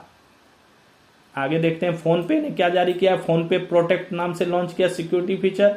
फोन पे ने फोन पे प्रोटेक्ट नाम से सुरक्षा तकनीक लॉन्च की है जो यूजर्स को फर्जी लेन देन से बचने में मदद करेगा। इसमें संदिग्ध नंबरों पर अगर आप पैसा भेजते हैं तो ग्राहक को ये पहले चेतावनी दे देगा। इसने किससे कॉन्टेक्ट किया है? इसके लिए दूरसंचार विभाग से। जिन नंबरों को रिस्की के तौर पर मार्क किया गया है उनमें लेन देन अपने आप ब्लॉक कर दिया जाएगा। इसके लिए फोन पे ने किससे? दूरसंचार विभाग से डेटा जो है कलेक्ट किया। इसमें वही है कि हाईली रिस्की नंबर जो होंगे या फ्रॉडलेंट नंबर जो होंगे उस पर अगर आप ट्रांजेक्शन कर रहे हो तो ऑटोमेटिक ब्लॉक कर दिया जाएगा। मीडियम रिस्की नंबर अगर कोई होगा तो उसमें आपको एक बार वार्निंग दिया जाएगी, भाई आप इस नंबर पे कर रहे हैं, एक बार देख लीजिए, और उसके बाद आपका वो ट्रांजेक्शन होगा। तो ये काफी सिक्योरिटी फीचर्स हैं। यूट्यूब का नया फीचर आ गया है। क्या है? यूट्यूब ने सुपर रेजोल्यूशन नाम का नया AI फीचर लॉन्च किया है जिसमें पुराने और ब्लर वीडियो जो अपने आप हाई क्वालिटी में बदल देगा। ये एक फीचर लॉन्च हुआ है यूट्यूब का जिस सुपर रिजोल्यूशन नाम से। इसमें जो है जो पुराने जमाने के या ब्लर वीडियोज हैं वो अपने आप हाई क्वालिटी में चेंज हो जाएंगे। निशान ऑटो, ये जापानी कंपनी है, कार कंपनी निशान ऑटो। निशान की गाड़ियां आप देखे होंगे। उसमें उसने क्या किया, वो जो है घाटे में चल रही है, वो कंपनी काफी घाटे में है, तो उसने योकोहामा स्थित अपनी हेडक्वार्टर बिल्डिंग को ही बेच दिया है। टोक्यो की किसको बेच दिया? टोक्यो की रियल एस्टेट कंपनी MGI गोडो काइस को जो है इसने 5,582 करोड़ में ही बेच दिया। कंपनी क्या करेगी? इस राशि का उपयोग क्या करेगी? घाटे से उभरने तक प्लांट को आधुनिक बनाने के लिए करेगी। हालांकि कुछ दिन तक ये ऑपरेशन वहीं से करेगी, ये करार के तहत ये भी है, बट इन्होंने ये पैसा जो है घाटे से उभरने के लिए और न्यू प्लांट्स को जो और अधिक जो है डेवलप करने के लिए अपनी हेडक्वार्टर ही बेच दिया है। हाल ही में मैक्सिको के इवान एस्पिनोसा को जो है इनका नया CEO बनाया गया है। सिंगटेल क्या है? सिंगापुर टेलीकॉम का शॉर्ट फॉर्म है सिंगटेल। भारतीय एयरटेल की हिस्सेदारी कंपनी है, 27.5% लगभग हिस्सेदारी है इसकी सिंगापुर टेलीकॉम की भारतीय एयरटेल में। उसमें से इसने करीब 0.8% हिस्सेदारी जो है 10,300 करोड़ रुपए में बेच दी है। ठीक है, तो इससे जो है भारतीय एयरटेल पे भी थोड़ा सा असर पड़ेगा। परोपकारी सूची 2025, इंडिया परोपकारी सूची 2025 जारी हो गई है। उसमें HCL के संस्थापक शिव नाडार की कंपनी जो है वो सबसे ऊपर रहे हैं। ठीक है, औसतन ये 7.4 करोड़ रुपया पर डे जो है ये डोनेट करते हैं। चौथी बार सूची में शीर्ष पर रहे हैं। रिलायंस के मुकेश अंबानी दूसरे और बजाज ग्रुप जो है वो तीसरे स्थान पर है। सूची में 24 महिलाएं हैं जिनमें रोहिणी नीलेकनी शीर्ष पे है। और जो पर्सनल दान की बात करें, व्यक्तिगत दान सूची में भी नाडर का परिवार प्रथम पे है। दूसरे स्थान पे इन्फोसिस के सह संस्थापक नंदन नीलकेनी और थर्ड स्थान पे रोहिणी नीलकेनी है। ये है पर्सनल सूची का, और जो ऊपर है ये कंपनी वाइज जो है दान का है, वो है डोनेशन का, परोपकार सूची का है। आगे मिनटमैन 3 क्या है? अमेरिका ने अपनी सबसे घातक inter continental ballistic missile ICBM, ठीक है, inter continental ballistic missile ICBM का नाम क्या दिया है? मिनटमैन 3। इसका सफल परीक्षण कर लिया है इसने। यह परमाणु हमले की स्थिति में डूम्सडे विपन यानी सबसे खतरनाक विपन, अति प्रतिशोध हथियार भी कहा जाता है इसको। इसकी रेंज कितनी? 5,500 किलोमीटर या उससे अधिक दूरी तक लक्ष्य भेदने में सक्षम है। इसकी रेंज लगभग 6700 किलोमीटर और स्पीड 24,140 किलोमीटर प्रति घंटा। एक बार में कई निशाने भेज सकती है। इसमें LGM-35A सेंटिनल मिसाइल में बदलने की तैयारी है, जो साइबर सुरक्षा से लैस और रेंज उन्नत होगी। ऐसी मिसाइल अमेरिका के अलावा कहाँ कहाँ है? भारत, रूस, चीन और उत्तर कोरिया के पास है। क्रथोंग उत्सव थाईलैंड में मनाया गया। 27 अक्टूबर से 5 नवंबर के बीच क्रथोंग उत्सव मनाया गया। मुख्य रूप से कहाँ पे? बैंकॉक की चाओ फ्राया नदी के तट पर जो है ये मनाया जाता है मंदिर में। इसमें क्या किया जाता है? क्रथोंग यानी छोटे छोटे तैरते टोकरे जो है वो जल में प्रवाहित किए जाते हैं। यह त्योहार थाई संस्कृति में जल देवी के प्रति आभार प्रकट करने तथा नए आरंभ का प्रतीक माना जाता है। दुनिया का सबसे बड़ा म्यूजियम कौन है? ग्रैंड इजिप्शियन म्यूजियम मिस्र में गीजा के पिरामिडों के पास बना हुआ है। दुनिया का सबसे बड़ा म्यूजियम ग्रैंड इजिप्शियन म्यूजियम, ये आम जनता के लिए खोल दिया गया है। पहली बार बॉय किंग तूतन खामेन की कब्र पूरी तरह जनता के लिए प्रदर्शित की गई। तूतन खामेन कौन था? ये मिस्र का था और इसमें 9 साल की उम्र में ही राजा बन गया था और 18-19 साल की उम्र में मर गया था। तो ये इसको बॉय किंग कहा जाता है। उसकी कब्र जो है जनता के लिए प्रदर्शित की गई है। ग्रीन एनर्जी उत्पादक कौन बन गया है? ग्रीन एनर्जी क्षेत्र में चीन विश्व का सबसे अग्रणी देश हो गया है। सबसे आगे हो गया है चीन। चीन के पास हर साल 1 टेरावाट रिन्यूएबल एनर्जी बनाने की क्षमता है। विगत वर्ष चीन ने 887 गीगावाट सोलर पावर क्षमता स्थापित कर ली थी, जो कि यूरोप और अमेरिका की संयुक्त क्षमता, यूरोप और अमेरिका का क्षमता को अगर मिला दें उससे भी दुगुनी है इसकी क्षमता। तो चीन ऊर्जा क्रांति का केंद्र बन गया है और सस्ते सोलर पैनल और विंड टर्बाइन दुनिया को भेज रहा है। आगे का टॉपिक है हमारा वर्जीनिया राज्य की महिला मुस्लिम और दक्षिण एशियाई मूल की उपराज्यपाल कौन है? भारतीय मूल की गजाला हाशमी अमेरिका के वर्जीनिया राज्य की पहली मुस्लिम और दक्षिण एशियाई मूल की उपराज्यपाल चुनी गई है। उन्होंने रिपब्लिकन पार्टी के उम्मीदवार जॉन रीड को हराया है। मैक्सिको की पहली महिला राष्ट्रपति के साथ दुर्व्यवहार। 4 नवंबर को मैक्सिको की पहली महिला राष्ट्रपति कौन? राष्ट्रपति क्लाउडिया शिनबाम। उनके साथ सार्वजनिक स्थल पर एक व्यक्ति द्वारा छेड़छाड़ की गई, जिसके बाद 6 नवंबर से राष्ट्रपति ने यौन अपराधों के खिलाफ राष्ट्रीय अभियान की घोषणा की है। इसके तहत क्या कर दिया गया है? वहां पे हर राज्य में यौन अपराधों को दंडनीय अपराध बना दिया गया है। वकीलों एवं जजों को महिलाओं से जुड़े अपराधों पर कार्रवाई का प्रशिक्षण दिया जा रहा है। ये राष्ट्रीय अभियान के तहत कहां पे? मैक्सिको में। टाइफून कलमेगी आया था। एशिया के इस साल के सबसे शक्तिशाली तूफान कलमेगी ने वियतनाम, फिलीपींस और द्वीप सेबू में भारी तबाही मचाई है। टाइफून कलमेगी। प्रोजेक्ट सनकेचर कौन चलाया? गूगल ने चलाया प्रोजेक्ट सनकेचर। इसमें कंपनी स्पेस में सौर ऊर्जा से चलने वाले सैटेलाइट्स पर AI डेटा सेंटर बनाने जा रही है।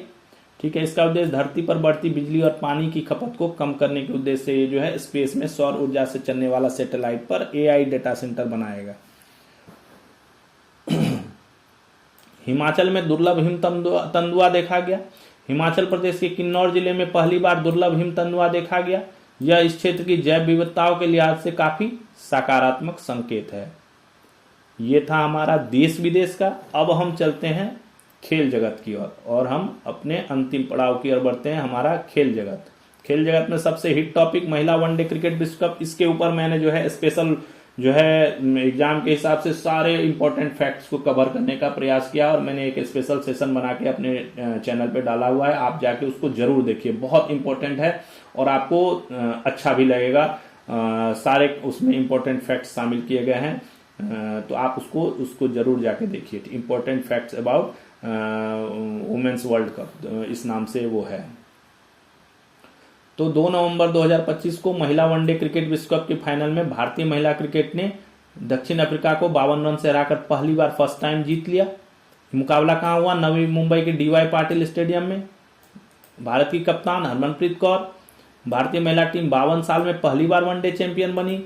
भारत महिला क्रिकेट विश्व कप जीतने वाला चौथा देश हो गया। इससे पहले ऑस्ट्रेलिया 7 बार, इंग्लैंड 4 बार, न्यूजीलैंड 1 बार ये विश्व कप जीत चुका है। 1978 में पहली बार जो है महिला विश्व कप में भाग लिया। 73 से विश्व कप चल रहा है। इस बार तीसरी बार फाइनल में पहुंचा था। इससे पहले 5 में ही पहुंचा, 17 में भी पहुंचा, लेकिन जीत नहीं पाया। दीप्ति शर्मा एक महिला वर्ल्ड कप में 200 से अधिक रन यानी इसने 215 रन बनाए और 15 से अधिक विकेट, टोटल 22 विकेट लेने वाली दुनिया की पहली खिलाड़ी बन गई। इसे प्लेयर ऑफ द सीरीज दिया गया दीप्ति शर्मा को। शेफाली वर्मा जो प्लेयर ऑफ द मैच रही, इसने क्या किया? ये वनडे वर्ल्ड कप में अर्धशतक बनाने वाली सबसे युवा खिलाड़ी बन गई। इसने 21 वर्ष 278 दिन में ये रिकॉर्ड बना दिया। ऋचा घोष 12 छक्के लगाकर महिला वर्ल्ड कप के एक संस्करण में सर्वाधिक छक्के लगाने का इसका रिकॉर्ड हो गया। स्मृति मंधाना 434 रन बनाकर टूर्नामेंट के एक संस्करण में सर्वाधिक रन बनाने वाली भारतीय खिलाड़ी, जो इंडियन स्पोर्ट्स पर्सन वो बन गई। बट विश्व में अगर बात करें तो दक्षिण अफ्रीका की लॉरा वॉलवर्ट सबसे अधिक रन बनाने वाली है। भारतीय टीम विश्व कप फाइनल में सर्वोच्च स्कोर बनाने वाली दूसरी टीम बन गई। पहले स्थान पर ऑस्ट्रेलिया है जिसने 356 रन बनाए, भारत ने 298 रन बनाए। विश्व कप जीतने वाली टीम के मुख्य कोच कौन थे? अमोल मजूमदार। गेंदबाजी कोच आविष्कार साल्वी, फील्डिंग कोच मुनीस बाली। प्रधानमंत्री ने भी इनसे विश्व कप टीम से मुलाकात की, राष्ट्रपति ने भी मुलाकात की, उन्हें जो है और टीम को जो है फिट इंडिया मूवमेंट को आगे बढ़ाने का आग्रह किया। टीम के द्वारा क्या किया गया? ऑटोबायोग्राफ्ट की हुई नमो 10 नामक जर्सी जो है पीएम को गिफ्ट की गई।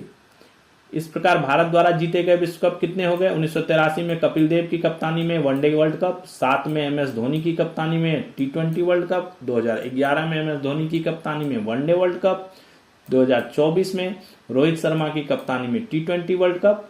ठीक है, ये 1 2 3 4 और ये 5वां हो गया।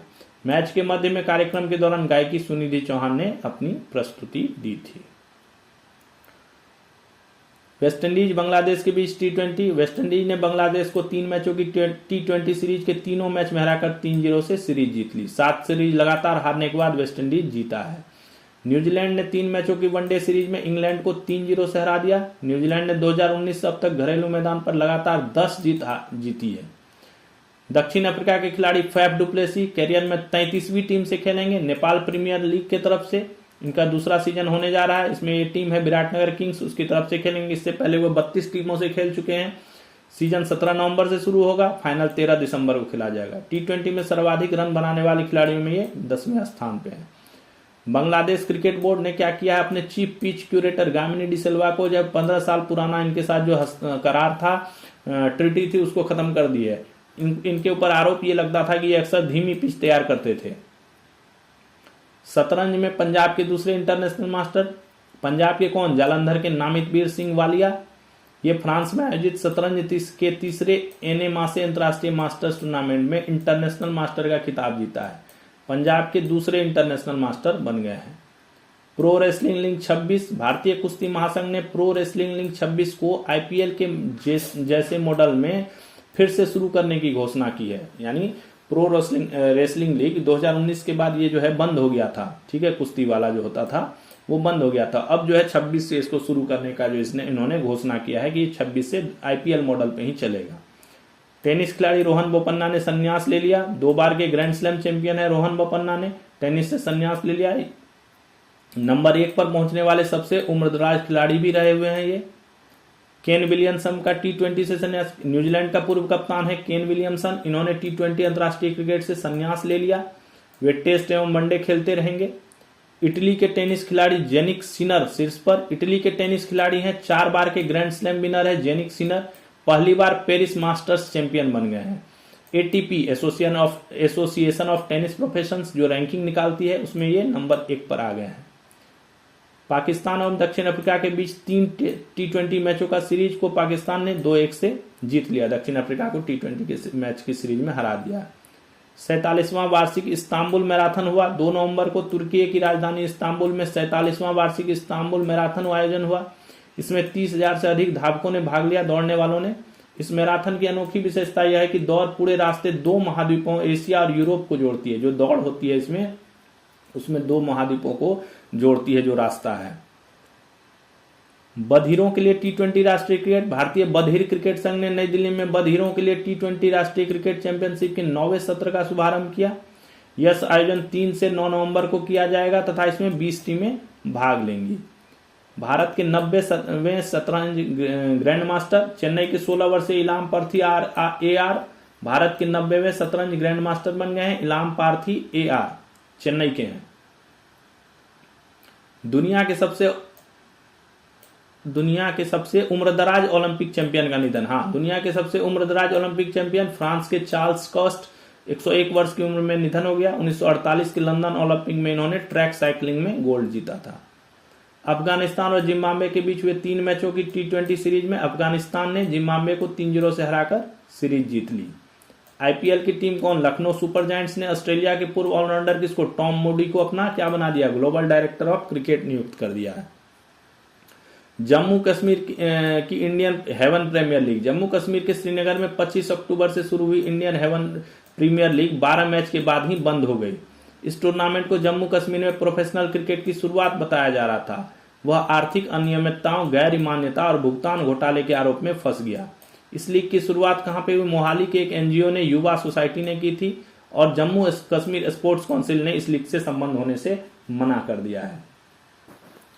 आईसीसी ने रैंकिंग निकाली है, नवीनतम महिला वनडे रैंकिंग। इसमें दक्षिण अफ्रीका की कप्तान लॉरा वालवार्ड जो है फर्स्ट स्थान पे है। इस बार इन्होंने विश्व कप के फाइनल मैच में शतक लगाया था। इन्होंने पूरे टूर्नामेंट में 571 रन बनाए, जो किसी एक विश्व कप में सर्वाधिक रन का रिकॉर्ड है। दूसरे स्थान पर भारत की स्मृति मंधाना और भारतीय टीम की कप्तान हरमनप्रीत कौर 14वें स्थान पर। भारतीय खिलाड़ी जेमिमा रॉड्रिग्स 10वें स्थान पर है। अंतर्राष्ट्रीय ओलंपिक समिति ने 2028 में होने वाले ओलंपिक में भारोत्तोलन स्पर्धा की संख्या कितनी कर दी? 12 कर दी। 6 पुरुष में 6 महिला में। पहले 10 होती थी। पिछले बार जो ओलंपिक हुई थी 2024 में पेरिस में, उसमें 10 थी, 5 पुरुष में 5 महिला में। अभी 12 कर दी है। भारतीय भारोत्तोलक कौन? मीराबाई चानू। पिछले ओलंपिक में इन्होंने रजत जीता था। अभी ये 53 केजी से लड़ेंगे। 49 केजी वाला जो वर्ग था इनका वो खत्म कर दिया गया है। अगला 26 का शीतकालीन ओलंपिक इटली, 28 का ग्रीष्मकालीन लॉस एंजल्स अमेरिका में, 30 का शीतकालीन फ्रांस में, 32 का ग्रीष्मकालीन ओलंपिक ब्रिस्बेन तथा 34 का कहाँ होगा शीतकालीन? साल्ट लेक सिटी अमेरिका में। एशियन यूथ गेमों में आए तो भारत ने 13 स्वर्ण, 18 रजत, 17 कांस्य जीतकर कुल 48 पदक जीत लिए। आईसीसी पुरुष टी20 रैंकिंग भी जारी हो गई। आईसीसी की जारी नवीनतम पुरुष क्रिकेटरों की टी20 रैंकिंग में बल्लेबाजी में कौन? अभिषेक शर्मा। गेंदबाजी में वरुण चक्रवर्ती टॉप पे। बल्लेबाजी में दूसरे स्थान पर इंग्लैंड के फिल शार्ट, तीसरे स्थान पर तिलक वर्मा।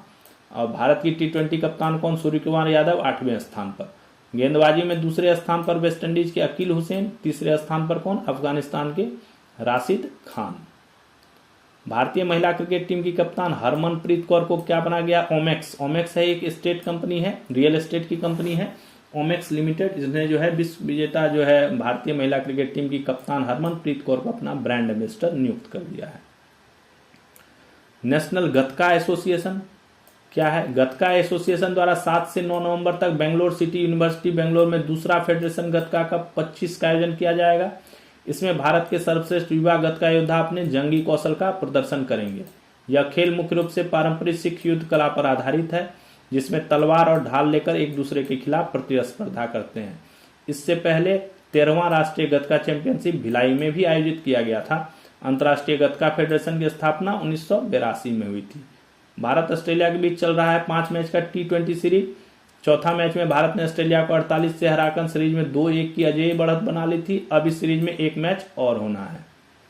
पाकिस्तान एवं दक्षिण अफ्रीका के बीच चल रहा 3 मैचों का वनडे सीरीज। इसके दूसरे मैच में अफ्रीका ने पाकिस्तान को 8 विकेट से हराकर सीरीज 1-1 से बराबरी कर ली। इस सीरीज में एक मैच और होना है।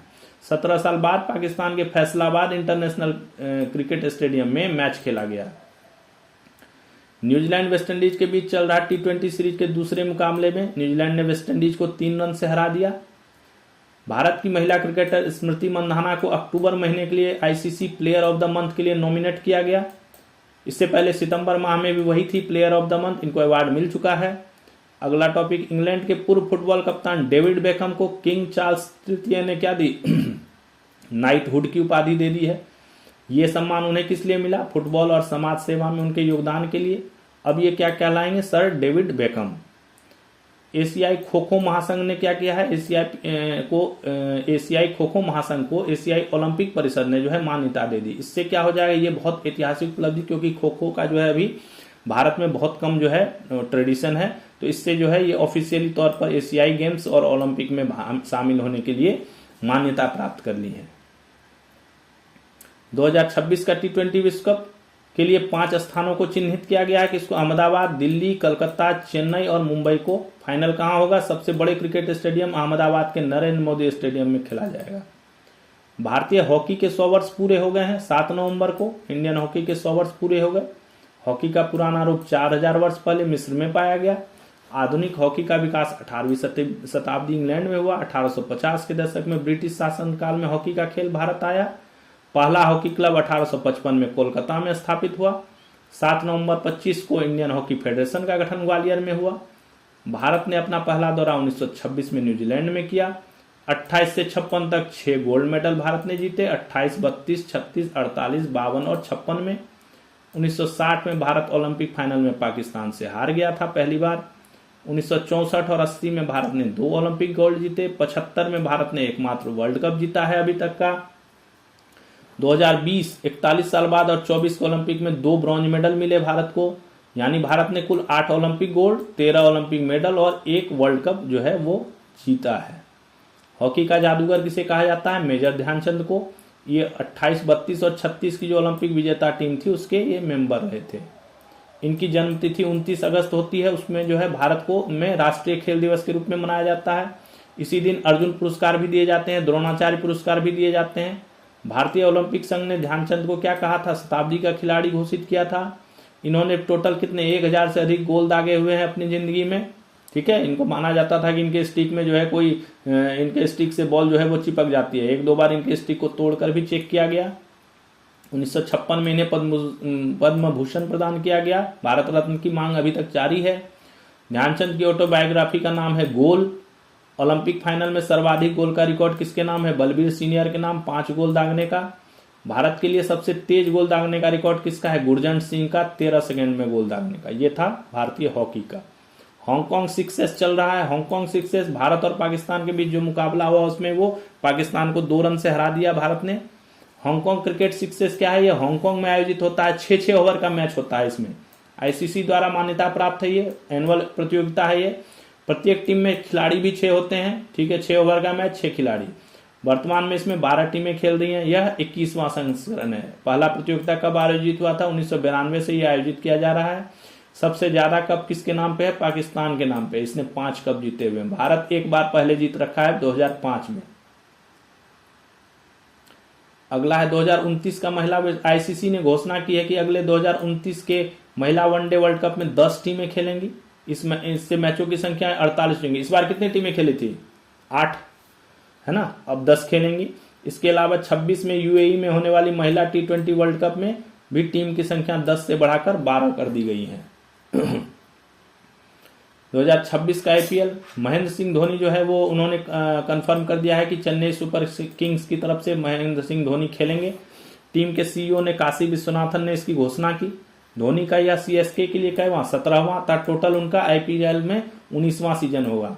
धोनी के नेतृत्व में टीम ने 5 बार जो है आईपीएल का खिताब अभी तक जीता है। किसने? सीएसके, चेन्नई सुपर किंग्स ने। भारतीय फुटबॉलर सुनील छेत्री ने क्या किया है? इंटरनेशनल फुटबॉल से संन्यास की घोषणा कर दी है। इससे पहले भी उन्होंने संन्यास लिया है, दोबारा संन्यास है। इन्होंने जून 24 में कोलकाता में साल्ट लेक में इनका विदाई मैच भी हुआ था जिसमें इन्होंने संन्यास लिया था। परंतु उस समय के कोच कौन थे? मानोलो मार्क्वेज के आग्रह पर इन्होंने संन्यास वापस ले लिया था। अभी इन्होंने 157 मैचों में 95 गोल करे हैं। अब ये क्या करेंगे? सिर्फ अपना क्लब से खेलेंगे, बेंगलुरु एफसी क्लब से जो है ये फुटबॉल में सक्रिय रहेंगे। इंटरनेशनल मैच जो है वो नहीं खेलेंगे। फीफा पीस प्राइज या FIFA international federation of association football का नया वार्षिक पुरस्कार ये दिया जाएगा। ये नाम है इसका, नाम है इस पुरस्कार का पूरा नाम है FIFA peace prize football unites the world. इस नाम से ये प्राइज दिया जाएगा। यह किस लिए दिया जाएगा? उनको दिया जाएगा जिन्होंने फुटबॉल के जरिए शांति और एकता फैलाने में विशेष योगदान दिया। यह पुरस्कार पहली बार कब दिया जाएगा? 5 दिसंबर 25 को वाशिंगटन डीसी में होने वाले फुटबॉल वर्ल्ड कप ड्रॉ के दौरान दिया जाएगा। फीफा का मुख्यालय जूरिच स्विट्जरलैंड में है। इनके वर्तमान अध्यक्ष कौन है? Gianni Infantino. विश्व कैंसर जागरूकता दिवस 7 नवंबर को विश्व कैंसर जागरूकता दिवस मनाया जाता है। लोगों को कैंसर के प्रति अवेयरनेस करने के लिए यह दिवस मनाया जाता है। तो ये थे हमारे इस सप्ताह के करंट अफेयर्स का वीकली रिकैप। काफी इंपॉर्टेंट टॉपिक्स थे और काफी लंबा सेशन भी था। ये काफी मैटर्स थे जो इस सप्ताह घटित हुए, जो आपको जानना चाहिए। एज ए विद्यार्थी आपको ये चीजें पता होनी चाहिए, इन चीजों का नॉलेज होना चाहिए। तो हमने इन सभी चीज़ों पे काफ़ी डिस्कशन किया, काफ़ी टॉपिक्स पे चर्चा करी। इसका जो है पीडीएफ जो है मैं डिस्क्रिप्शन में डाल दूंगा, तो आप वहाँ से इसका पीडीएफ जो है ले सकते हैं, डाउनलोड कर सकते हैं, उससे अपना नोट्स बना सकते हैं। मैं इसका जो है इस वीक का ये पीडीएफ जो है उस पे डिस्क्रिप्शन में जो है उस पीडीएफ को डाउनलोड करने का लिंक जो है पीडीएफ में डाल दूंगा। आप वहां से इसको डाउनलोड करके अपना नोट्स बना सकते हैं। तो चलिए अब सेशन की समाप्ति करते हैं। आशा करते हैं आपको आज का सेशन बहुत अच्छा लगा होगा। आप चैनल को लाइक सब्सक्राइब कीजिए जिससे हमें मोटिवेशन मिलता रहे, और हमारे चैनल को कंटिन्यू देखते रहिए। हम ऐसे ही आपके लिए कंटिन्यू सेशन लाते रहेंगे, स्पेशल सेशंस भी लाते रहेंगे। जैसे मैंने महिला विश्व कप के ऊपर काफ़ी अच्छा सेशन बना के जो है डाला हुआ है, आप उसको पढ़िए। आपको निश्चित मैं 100% श्योर करता हूँ कि आपको उससे काफ़ी टॉपिक्स जानने को मिलेगा, काफ़ी हेल्प मिलेगा। तो आप उसको ज़रूर देखिए, उसको वॉच कीजिए, अपने दोस्तों को भी शेयर कीजिए, और हमारा चैनल इसी तरह आप देखते रहिए। आपका हम इसके लिए धन्यवाद करते हैं, और फिर मिलते हैं अगले सेशन में। Thanks for watching. जय हिंद।